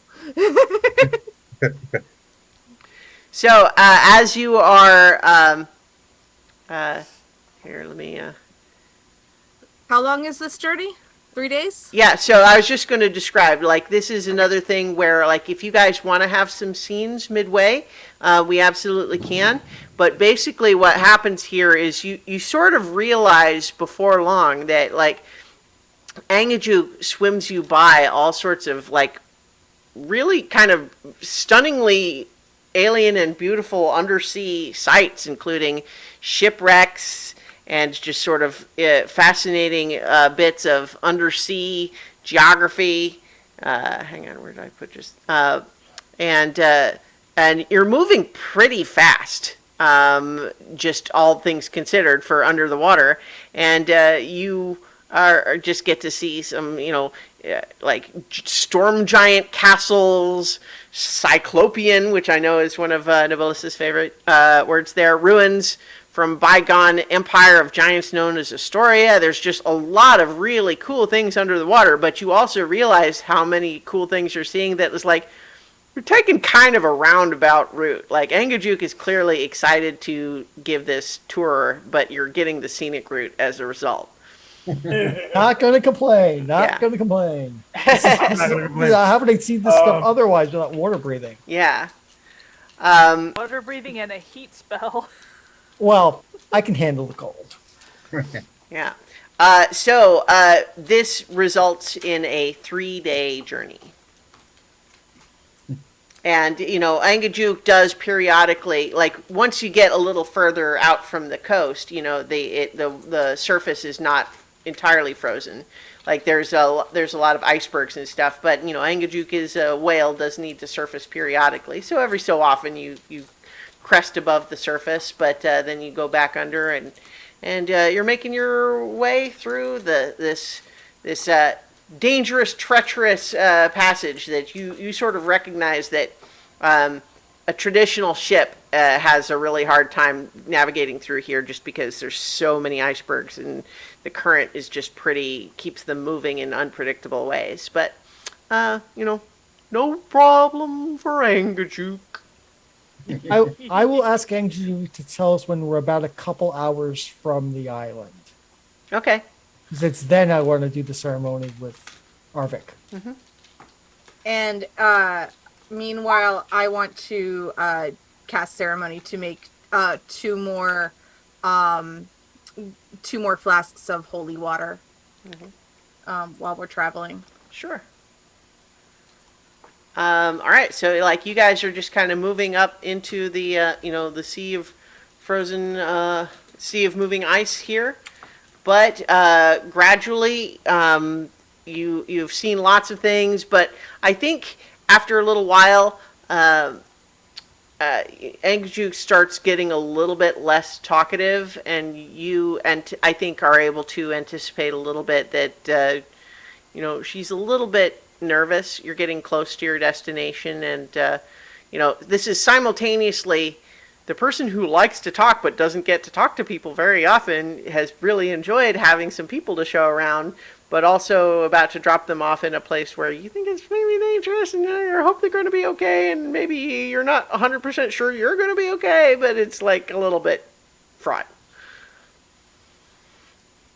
But we're almost there. At the island. Do you know on the island where you want to go? Whatever place is safest for you to let us disembark. Well, a lot of the island has some really tall cliffs that would probably be hard for you to climb, but there's also a pier. That would probably be the safest as far as just getting you onto the island, but I don't know what's there. Then that'll be fine. That'll be fine. Yes. All right. I think at some point, Wolf would probably think, who the other researcher that was the one that has Professor Scant. Oh, Nas Lantamir is the person who. Yeah. Probably ask Angajuk if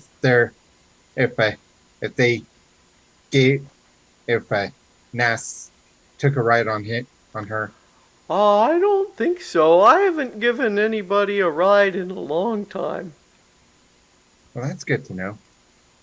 I will, while stuff is going on, I will ask Valine to describe the object that we're looking for because I've taken locate object to try to help us find Oh it. yeah, so she is happy to describe it for that purpose. She was about to say you'll know it when you see it, but for something like that, she's like, oh yes, it's a small orb, somewhat like a crystal ball, but it is a purple crystal, and it is capable, when animated, of speech and floating locomotion.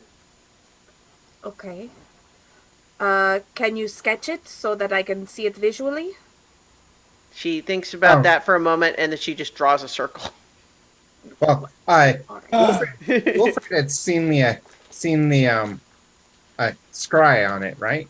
Yeah, I So- think you have enough. I Okay. think. Okay. So yeah, I mean, I just, in terms of a sketch though, I mean, it's like draw a crystal It's- ball, like Okay. Got it. Got it. Okay. Cool. So I think Ali needs to do a thing. Ali needs to have a ceremony with Arvik. I'm not sure if anybody else is going to pay attention, but it is crowded quarters. But Mara's gonna pay attention, but that's beside. I kind of figured Mara would. Iggy will also pay attention. Well, I'll sit across. Yeah. I will sit across from Arvik and slowly and basically talk about Bahamut in a way similar to that he's heard personally between him and him. But the rest of them probably haven't, because this was only really stuff we did when we were doing watches together. So Ali pours forth his love of Bahamut, his dedication for it, the joy he feels that Arvik has dedicated himself to the god service, and that this ceremony is almost a sacrament, a station of the cross, if you will, in that. And you see, so I mean, Ali's not exactly the brightest or the most well spoken, but it almost feels like he's channeling something of the god here, because he does feel he's speaking forthright and straight without stumbling or fumbling. And finally puts his hand on Arvik's head, runs along the spines, and says the dedication is complete. So the mechanical effect is, for the next 24 hours, whenever you make a saving throw, you can roll a d4 and add that number to the save. Of course, the thing is, you can only do this to somebody once. So this is one-time deal, but this is a good time for that deal Yes, I think so. on all sorts of grounds. Yes. Right. So yeah, so Ale dedicates a cleric of Bahamut. God help us all. Well, no. Well, not a cleric, you know but a follower. Yeah, A follower. a follower. All right. Do you all see this island now? This map? Yes. It No. looks like a snowflake. It does. Yes. So you do see it then. So your little party token thing is in the lower sort of the southeast Right. tine of that, and so you guys are getting close. So anything else you would want to do before Angeju brings you up to the? Ron just gets Ron gets his equipment together. He's got his short swords at his hip. He's got the laser pistol across his back, and his laser rifle strung to his backpack, and he is readied his bow. He is as ready as he'll ever be, and he seems to be. He does seem to have a little trepidation, to be fair. Well, we are going into the lion's den, as it were. I think seeing that and the relationship that they're building, Mara will just put her hand on his elbow and just give him a look like, I've got you. All right. Well, let's be about it. All right. Rowan takes point. I'm assuming this would like be Arctic terrain. Yes, definitely. I I will, once we are on the island, I will cast locate object. Well, hang on. Oh. That you're getting ahead of yourself a little bit. So Okay. I was saying you are getting close to where you're going to land at this pier. Yeah, Yeah. Yep. So if everyone is ready for that, we are so ready for that. Yes. so Angajuk does briefly has swum around and just said there's a lot of shipwrecks around this island, but the pier is over here, and crests briefly above the surface, and so the fog through which you've been traveling thins enough for you to see 50-foot high cliffs of solid ice. Jutting out of the water off the coast are the bare, weather-beaten masts of sunken ships. Ahead, you can make out what appears to be a partially shattered dock carved out of ice. As you get closer, it becomes obvious that the dock was made for giants. Wow.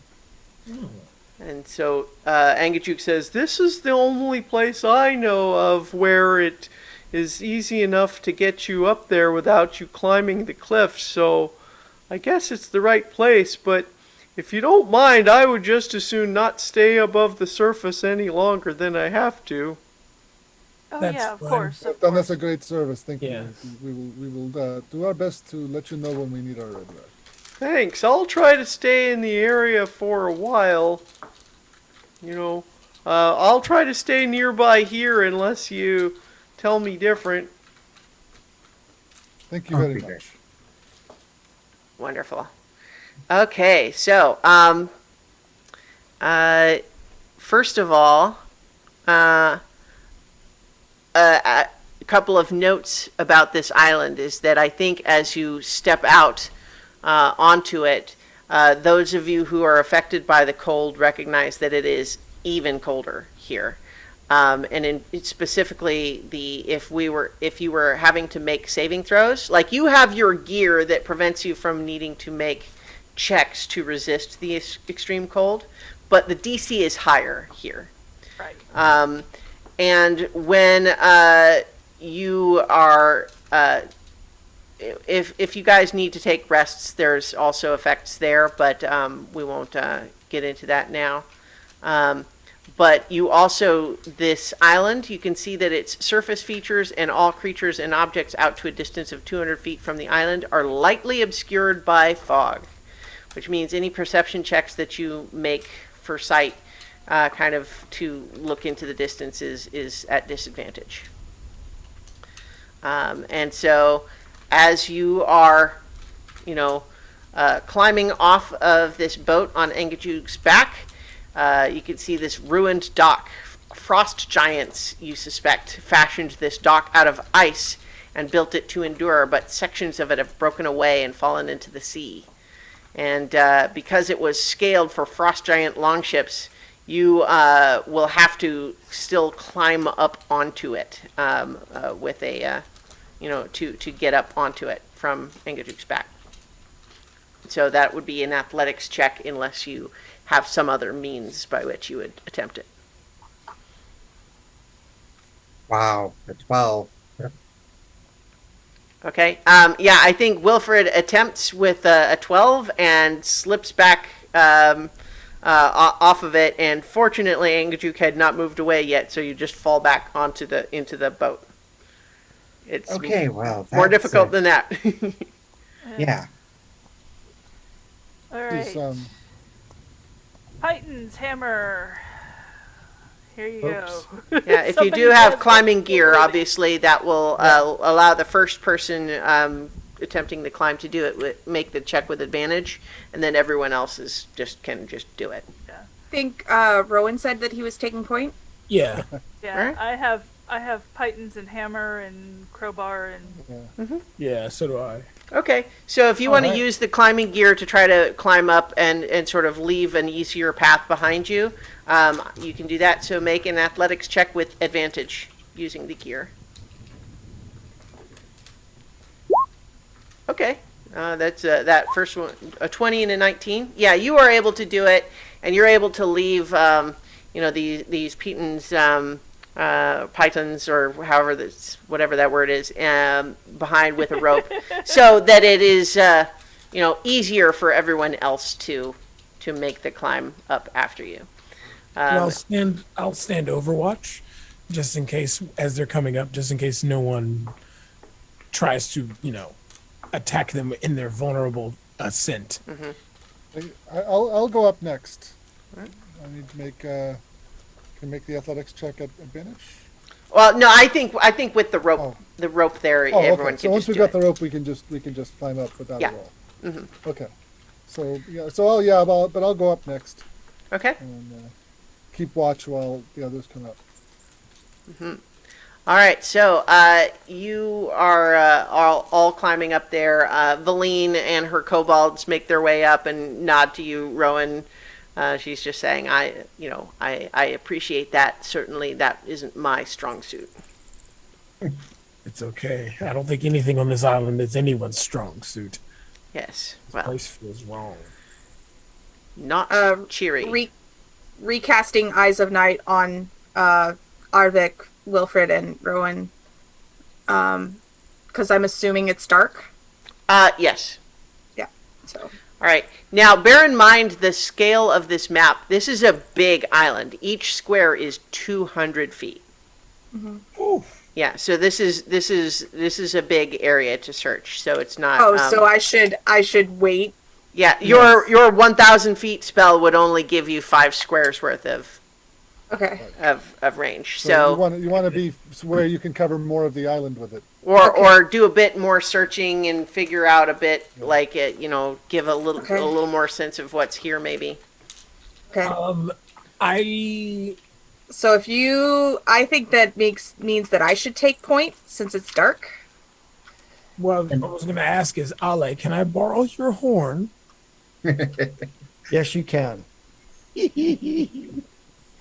Before Deadpan says yes, you can. Angajuka leaves, Wilfred will just do a quick message. It's like, if you're in the area and we need you to pick up, I'll contact you this way.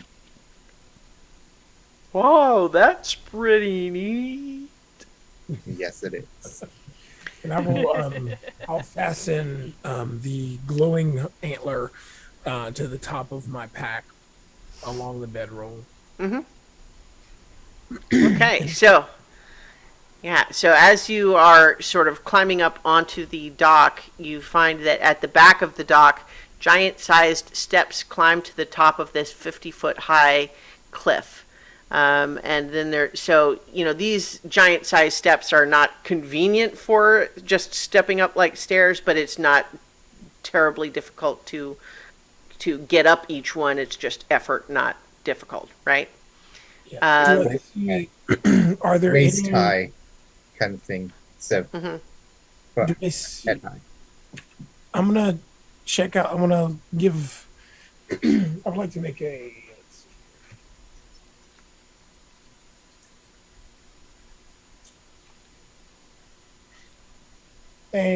kind of.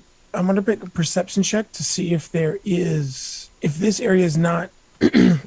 It is a dock, yes, but was it a guarded dock, or was there places that would be advantageous for people to ambush us?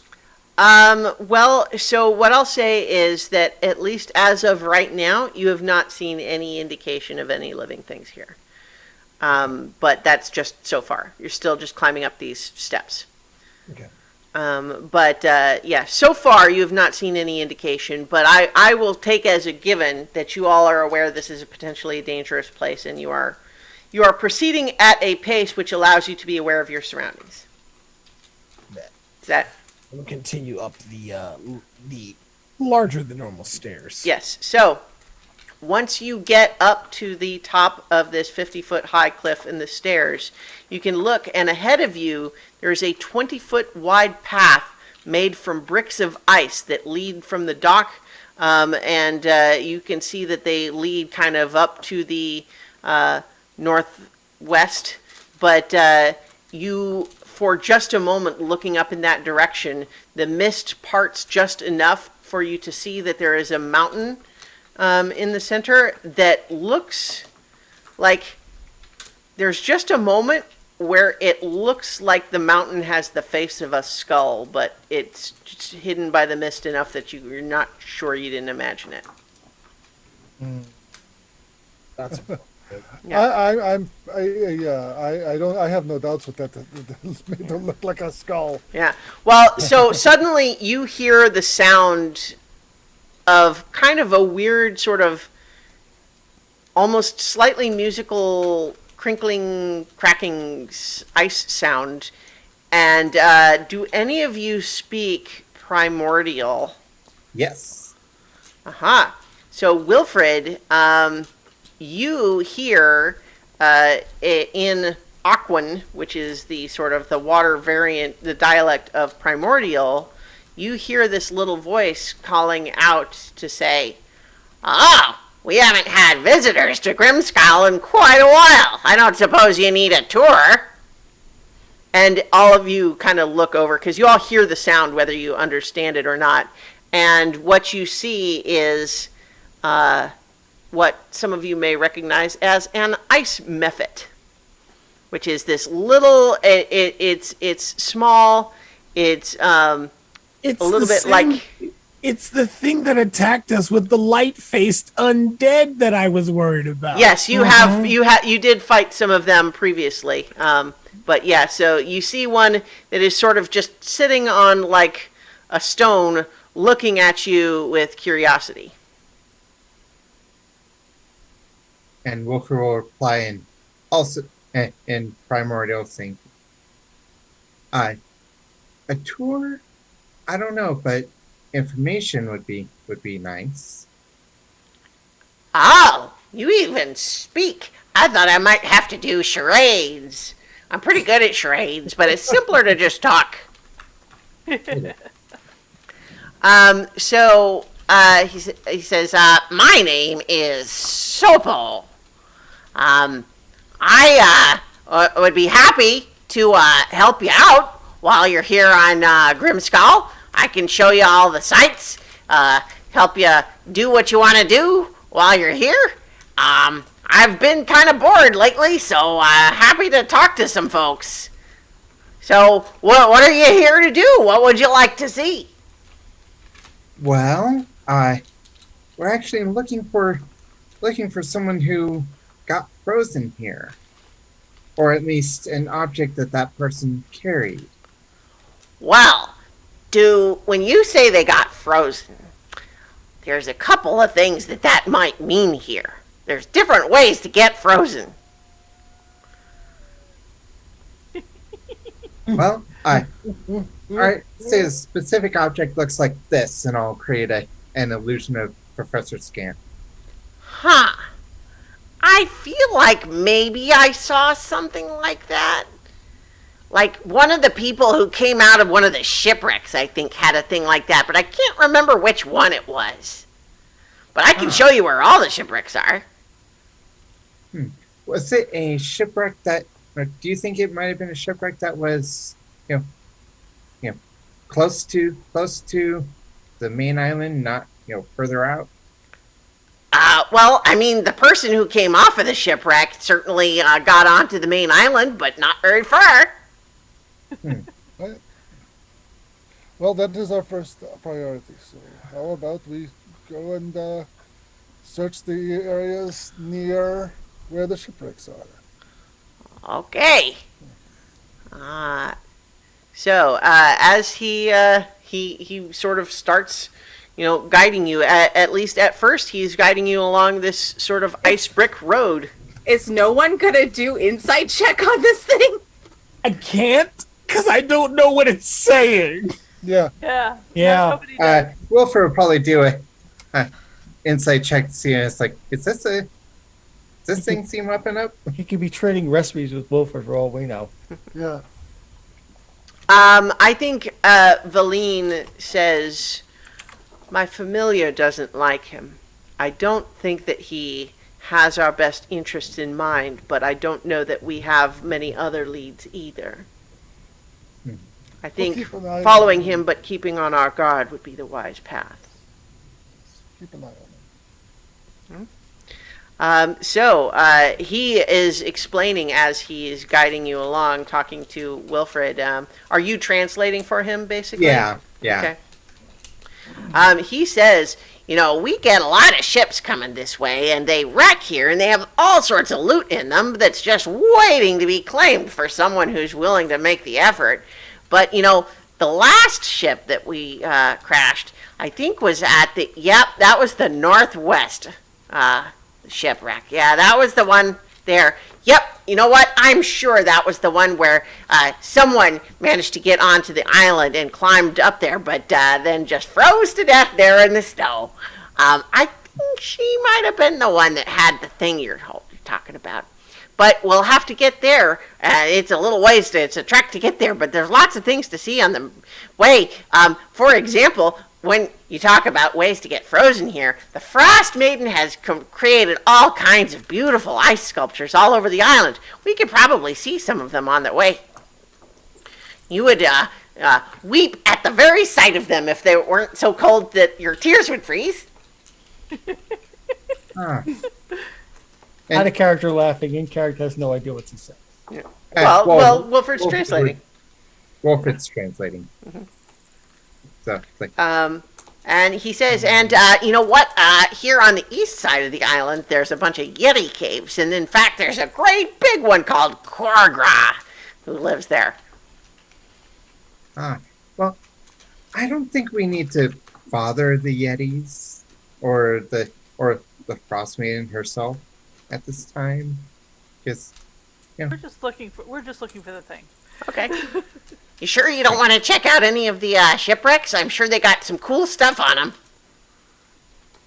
well, our target is not on shipwreck.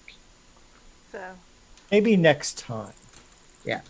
Okay, well, if you say so, you're the boss. Obviously, I'm just here to help you out with any way I can. In fact, actually, just watch out. There's a patch of slippery ice right there. You don't want to slip and hurt your bottoms or whatever. It's just I just fly around, but I just don't have anyone to talk to most of the time because it's pretty boring here a lot of the time. I mean, it's pretty, but quiet. And so he's basically chattering a fair amount with that sort of stuff. But occasionally he does seem to guide you away from things that look like they would be slightly more hazardous terrain and so on. Yeah. I tried an insight check on him and I got a 9. Okay. So I didn't read much. I mean, I think with a 9, you can tell he's glad you're here. Whatever that means. Yeah. All right. free entertainment for whatever that's worth. And I'll do a quick huddle and say, I didn't mention the group name for a reason. So he points out the ice brick path and he says, now this path leads up to the fortress. But you wanted to go to the shipwreck. Now we could go either way. We could go along to the west here and then up north, or we could stay north here on this side of the island and then go over that way. They're both about the same distance. Which one have less of a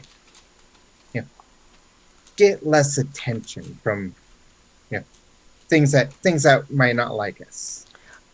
Well, let's see. If we the Yeti caves are on the east side of the island. So if you want to stay far away from them, we should probably go around to the south first. Okay. Now, if we go that way, we can go by the garden. There's there's lots of the ice sculptures all over the place, but there's a bigger one that has a lot of the fancy ones that if we go that way. I think we should avoid some such pomp and circumstance. You mentioned someone making it to the island and freezing to death. Yeah, that's where we're going. I'm just telling you what's on the way. Let's. You can make it as quick and quietly as possible to that point. Okay, I mean, I guess we can do that. I mean, I'm just saying, you came a long way to a beautiful place to just walk by all the tourist attractions, but whatever you want, that's fine. And he does actually at some point, because he does not shut up. He's just constantly chattering. He does let you know at some point that there is an ice troll that lives in the garden. So, you would have to watch out for that if you wanted to go in there and see the sculptures. And one thing that Valine mentions is, not that I'm necessarily looking for us to have unnecessary combats, but I've heard it said that if you consume the heart of an ice troll, you can gain their regenerative powers. It was always something I was somewhat keen to see experimented. Well, Oh. do we want to give it a try? I don't have a lot of the spells that would hurt an ice troll, so I would be. Not exactly Relying a on- fire dragonborn after all. I'd be relying probably on this thing. Points to the laser rifle he's got over his shoulder. But So you're mostly staying with the decision. Well, did you decide which way you wanted to go? There's south, okay, I yeah. think, Yeah. All right. So you're mostly following the brick path for now because it's just kind of easier going, and then you go up, and there's a little bit more of a ridge, and you're just to get where you get to the point where you would be looking up at the hang on, let me that's I'm trying to see if there's what's the good artwork. So you get to the point where you're about to leave this brick sculpture. Actually, no, never mind. Before you get there, you do pass an area where there's, through the blowing snow, you see a grand assembly of ice sculptures across a snowy field at the foot of the mountain in the center of the island.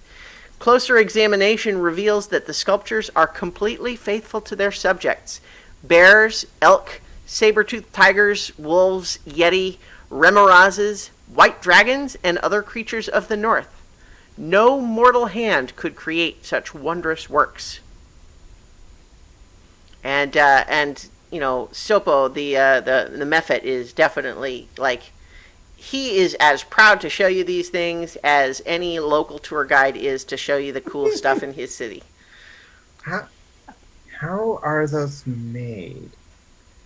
Well, through the power of the goddess, of course. I mean, She is a fantastic artist. did they, is it a long sculpting process, or Well, is it? if you want to really talk shop about technique, you probably would have to ask her. Okay. Yeah. Okay. we don't want to do. Wilfred, no. Yeah. So as you are making your way along here, you get up to there, and I'm sorry, I need to find where's this artwork that I was looking for. That's not it. There's an artwork for the ice sculptures here. No, that's later. Never mind. I'm sorry. I keep trying to figure out where's the they're divided up in. Oh, here we go. So as you are looking up, as the path would continue before you leave it, once again the mist parts, and you see the fortress, and it looks like this. Yes. Dun, dun, Power of dun. Yeah. So Sopo definitely points that out and is Grimskull used to be a frost giant fortress before Arl made it her lair. One wonders what happened to the frost giants that lived there.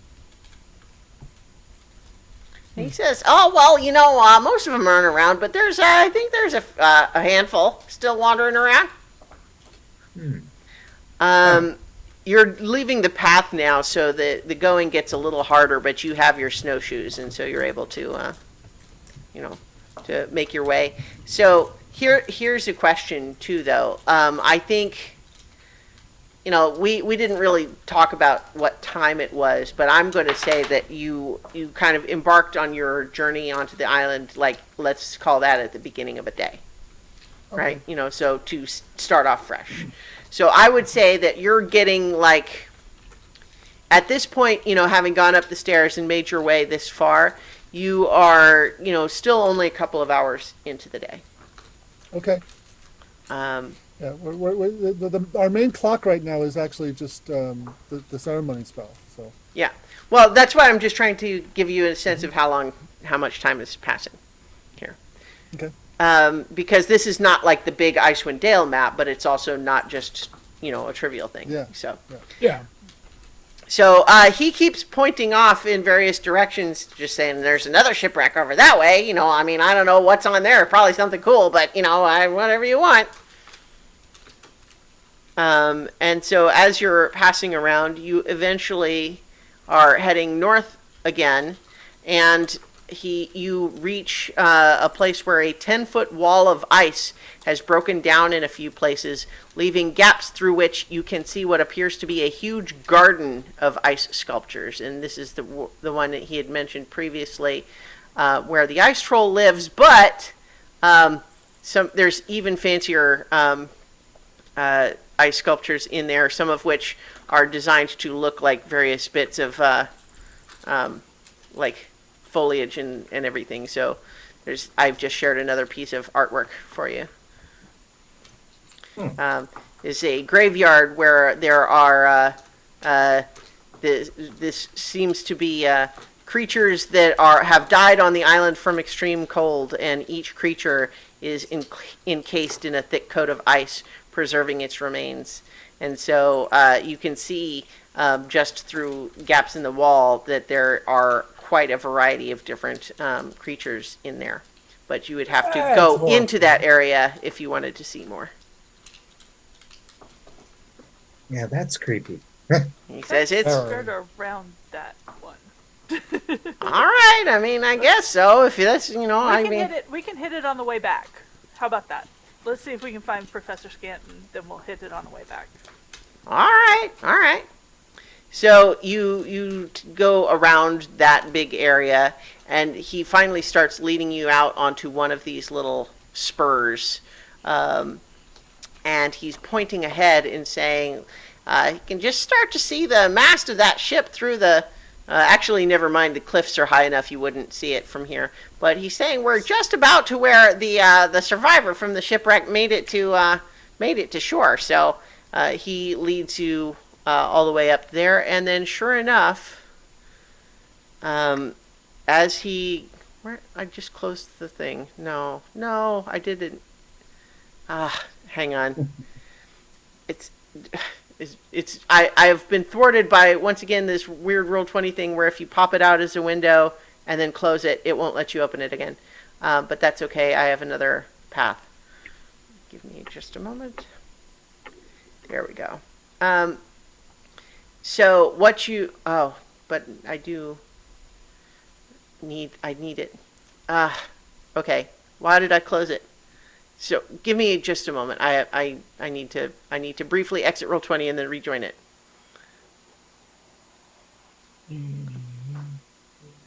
All right. So in the meantime, I would like to note for the chat that today, April 17th, is World Bat Day. You're kidding. I am not kidding.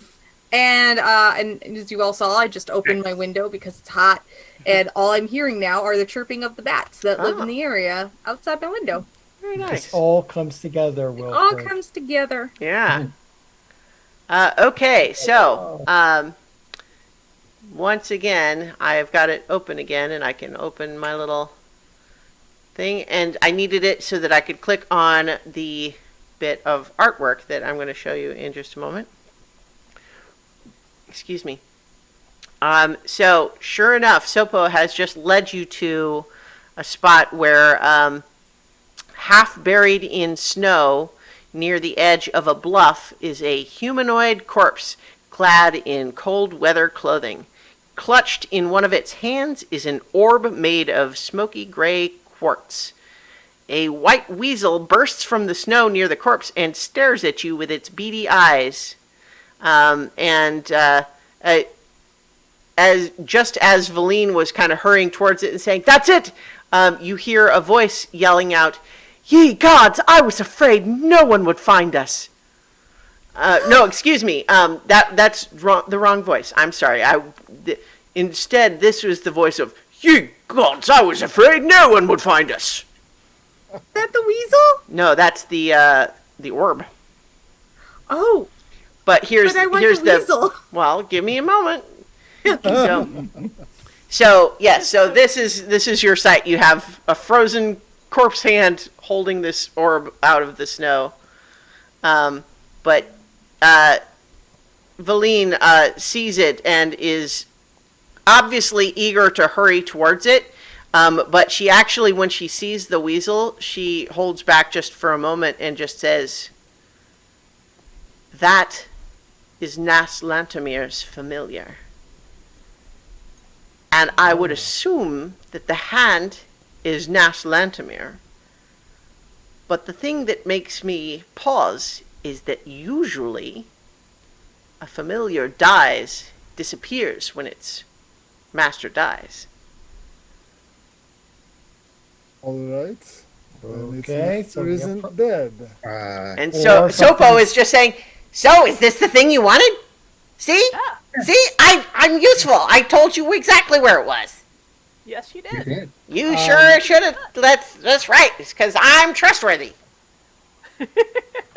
Yeah.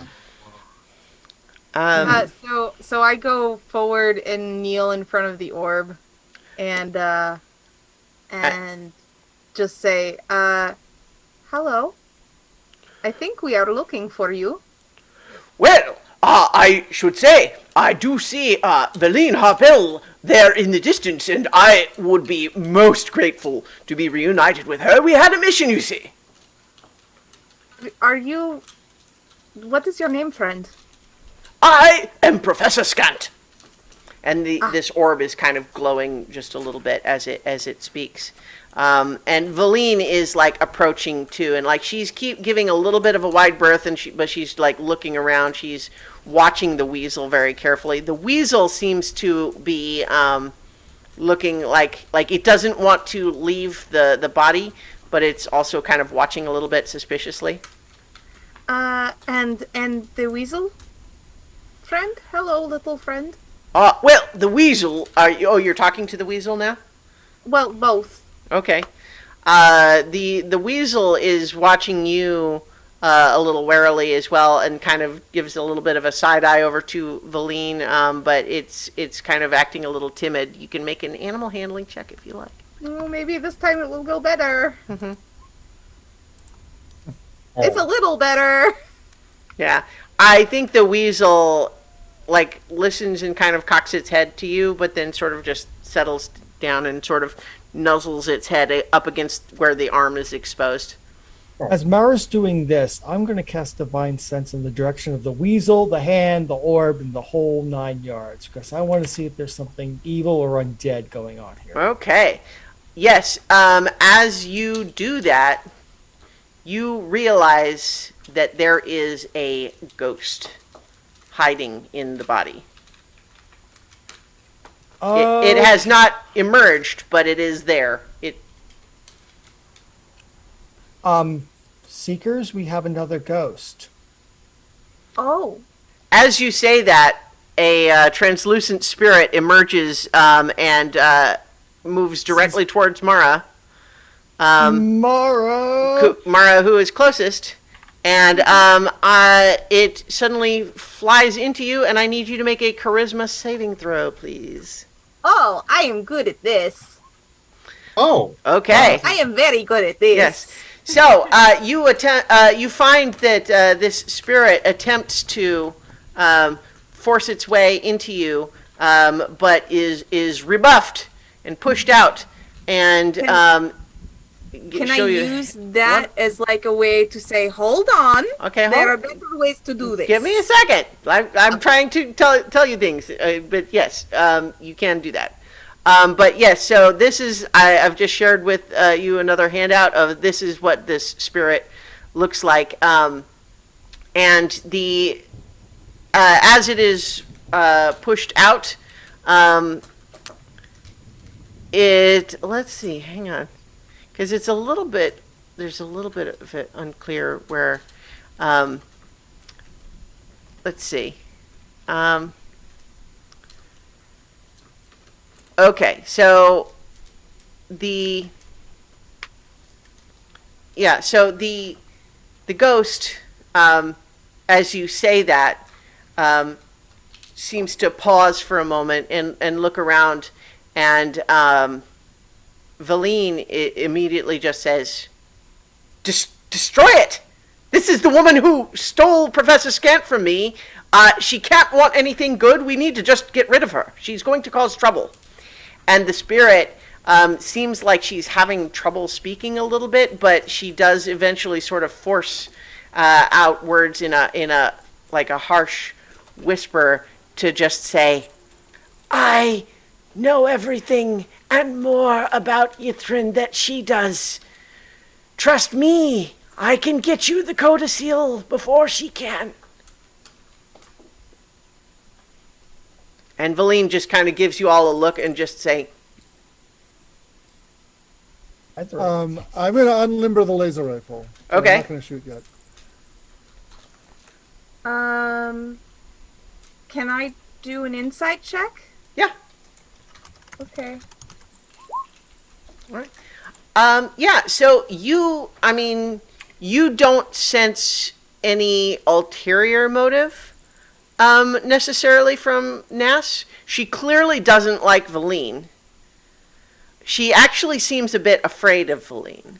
But what she does seem to want is to get the codicil. But as she elaborates now, she says, I froze to death here.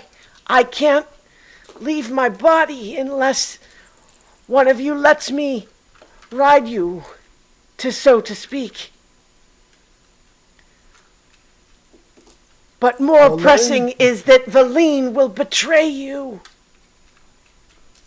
And Valine says, that's rich, Nass, given that you are here because you betrayed me and stole my Professor Orb and basically set off to do this all by yourself instead of so.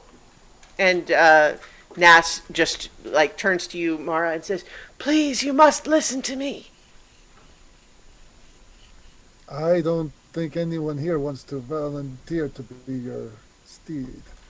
I will look at the ghost and say, can you possess an object? No, I need a living body, or else I am bound to my frozen form. Does it have to be a person? I think if she could have used her familiar, she would have used it by now. Yeah. Well, I mean, like, someone else. Someone else is familiar with what I'm thinking of. The kobolds, maybe.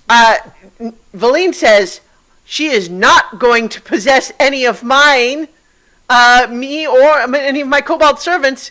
She is dead here because she stole my Professor Orb and tried to do all of this by herself. She is not worth trusting. Mara will turn around and glare at Valine. Do you want to stop the Frostmaiden? Well, yes. Do you want to stop the Frostmaiden?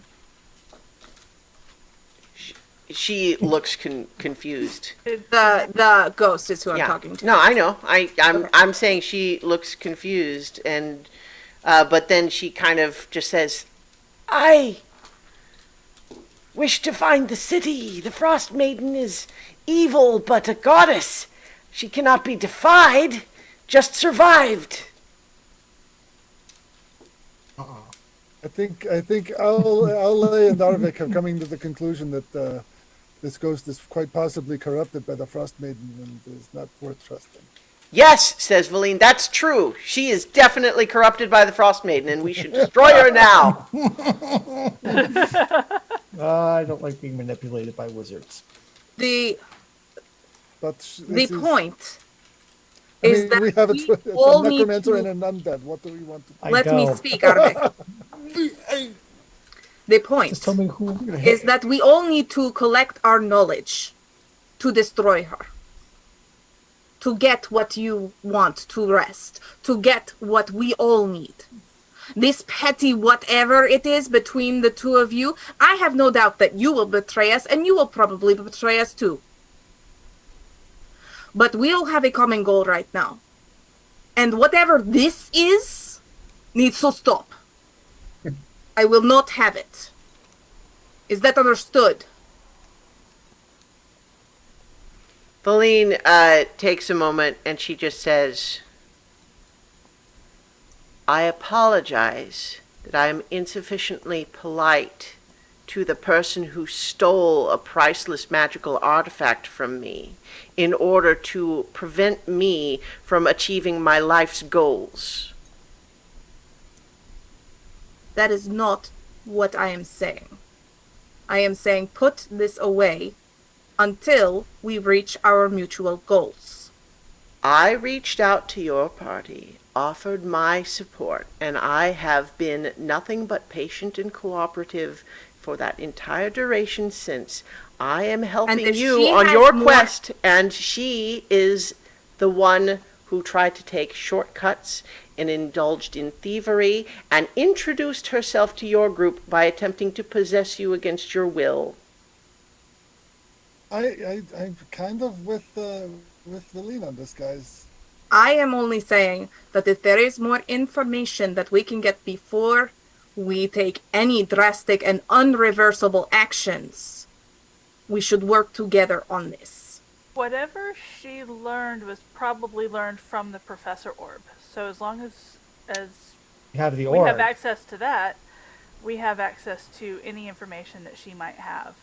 So I think no, we can take the Professor Orb and we can leave her here. We don't have to destroy her, but we can leave her here. Although leaving her here is not showing any mercy to her. She's bound to that body. She's stuck here until until her task is completed. So it would be a continued of her if you want to say he looks at Curse. the punishment, the curse for betraying you. If we take the orb and leave, she'll still be stuck here and probably forever. That is not necessarily true. Um, There are ceremonies that we can do to put Do her you to rest. do you know them? Yes. This is one that I know very well. What Nash suddenly floats up and says, what I need is to see the codicil found. If I could know for certain that it exists and that it was nearly within my grasp, I believe I could be at rest. How about we find it and come back here and put her to rest? I agree with. No, you That can't sounds- leave me here. Wolfer is going to go and grab the Professor Orb and Nash is going to attempt to possess you. Please make a charisma saving throw. No. Charisma. Yep. Straight D20. 18. Okay. Once again, she is forced out, and she's saying, "Please don't leave me here. Don't leave me here. Do you want me to put you to rest? I want you I've to seen the show me. codicil. Bring We me." have seen it in a scrying mirror. So we know it exists and we know it's on this island. So yes, you did almost have it, but we aren't going to let you ride along with us. You need to- She's looking kind of Looking over wild-eyed, else and isn't Valine enough. just kind of says, "She's a ghost. You're not going to reason with her." And Nas is just saying, "No, you have to give me a body. Please, please, I need it. She will betray you. I can help you." Eldritch Blast. Okay. All right. I Well, believe the negotiation phase is ended. yes. Well, Yeah. then, let us go ahead and roll initiative. Then I'm not on the torn order. Well, give. Yeah. Yep. I have not We're gonna started a body. turn order or done a map or anything. I have only just said roll initiative. I know. We're eager beavers. I'm waiting Yes. until I'm on the turn order so that. I Okay, can- we don't even have a map. We're just going to do. Okay, fine. Theater of the mind. Everybody Okay. calm down. You guys are yes. Don't stress out the GM. Yeah. I have to like put you know I don't your tokens aren't even on the map. So like give me a second. Mara, you said you had a hard out at 10:30. Do you want to? Oh, yeah, I didn't even this realize one. how Yeah, I late it do. was. So I think Yeah. that's actually Okay. a perfect opportunity then. Yep, we can- will resume this Yeah, we will pick next this up time. next week. Yes. So, all right. Cliffhanger. Well, we will see how that turns out next week as we continue this adventure on so many levels. Rime of the Frostmaiden.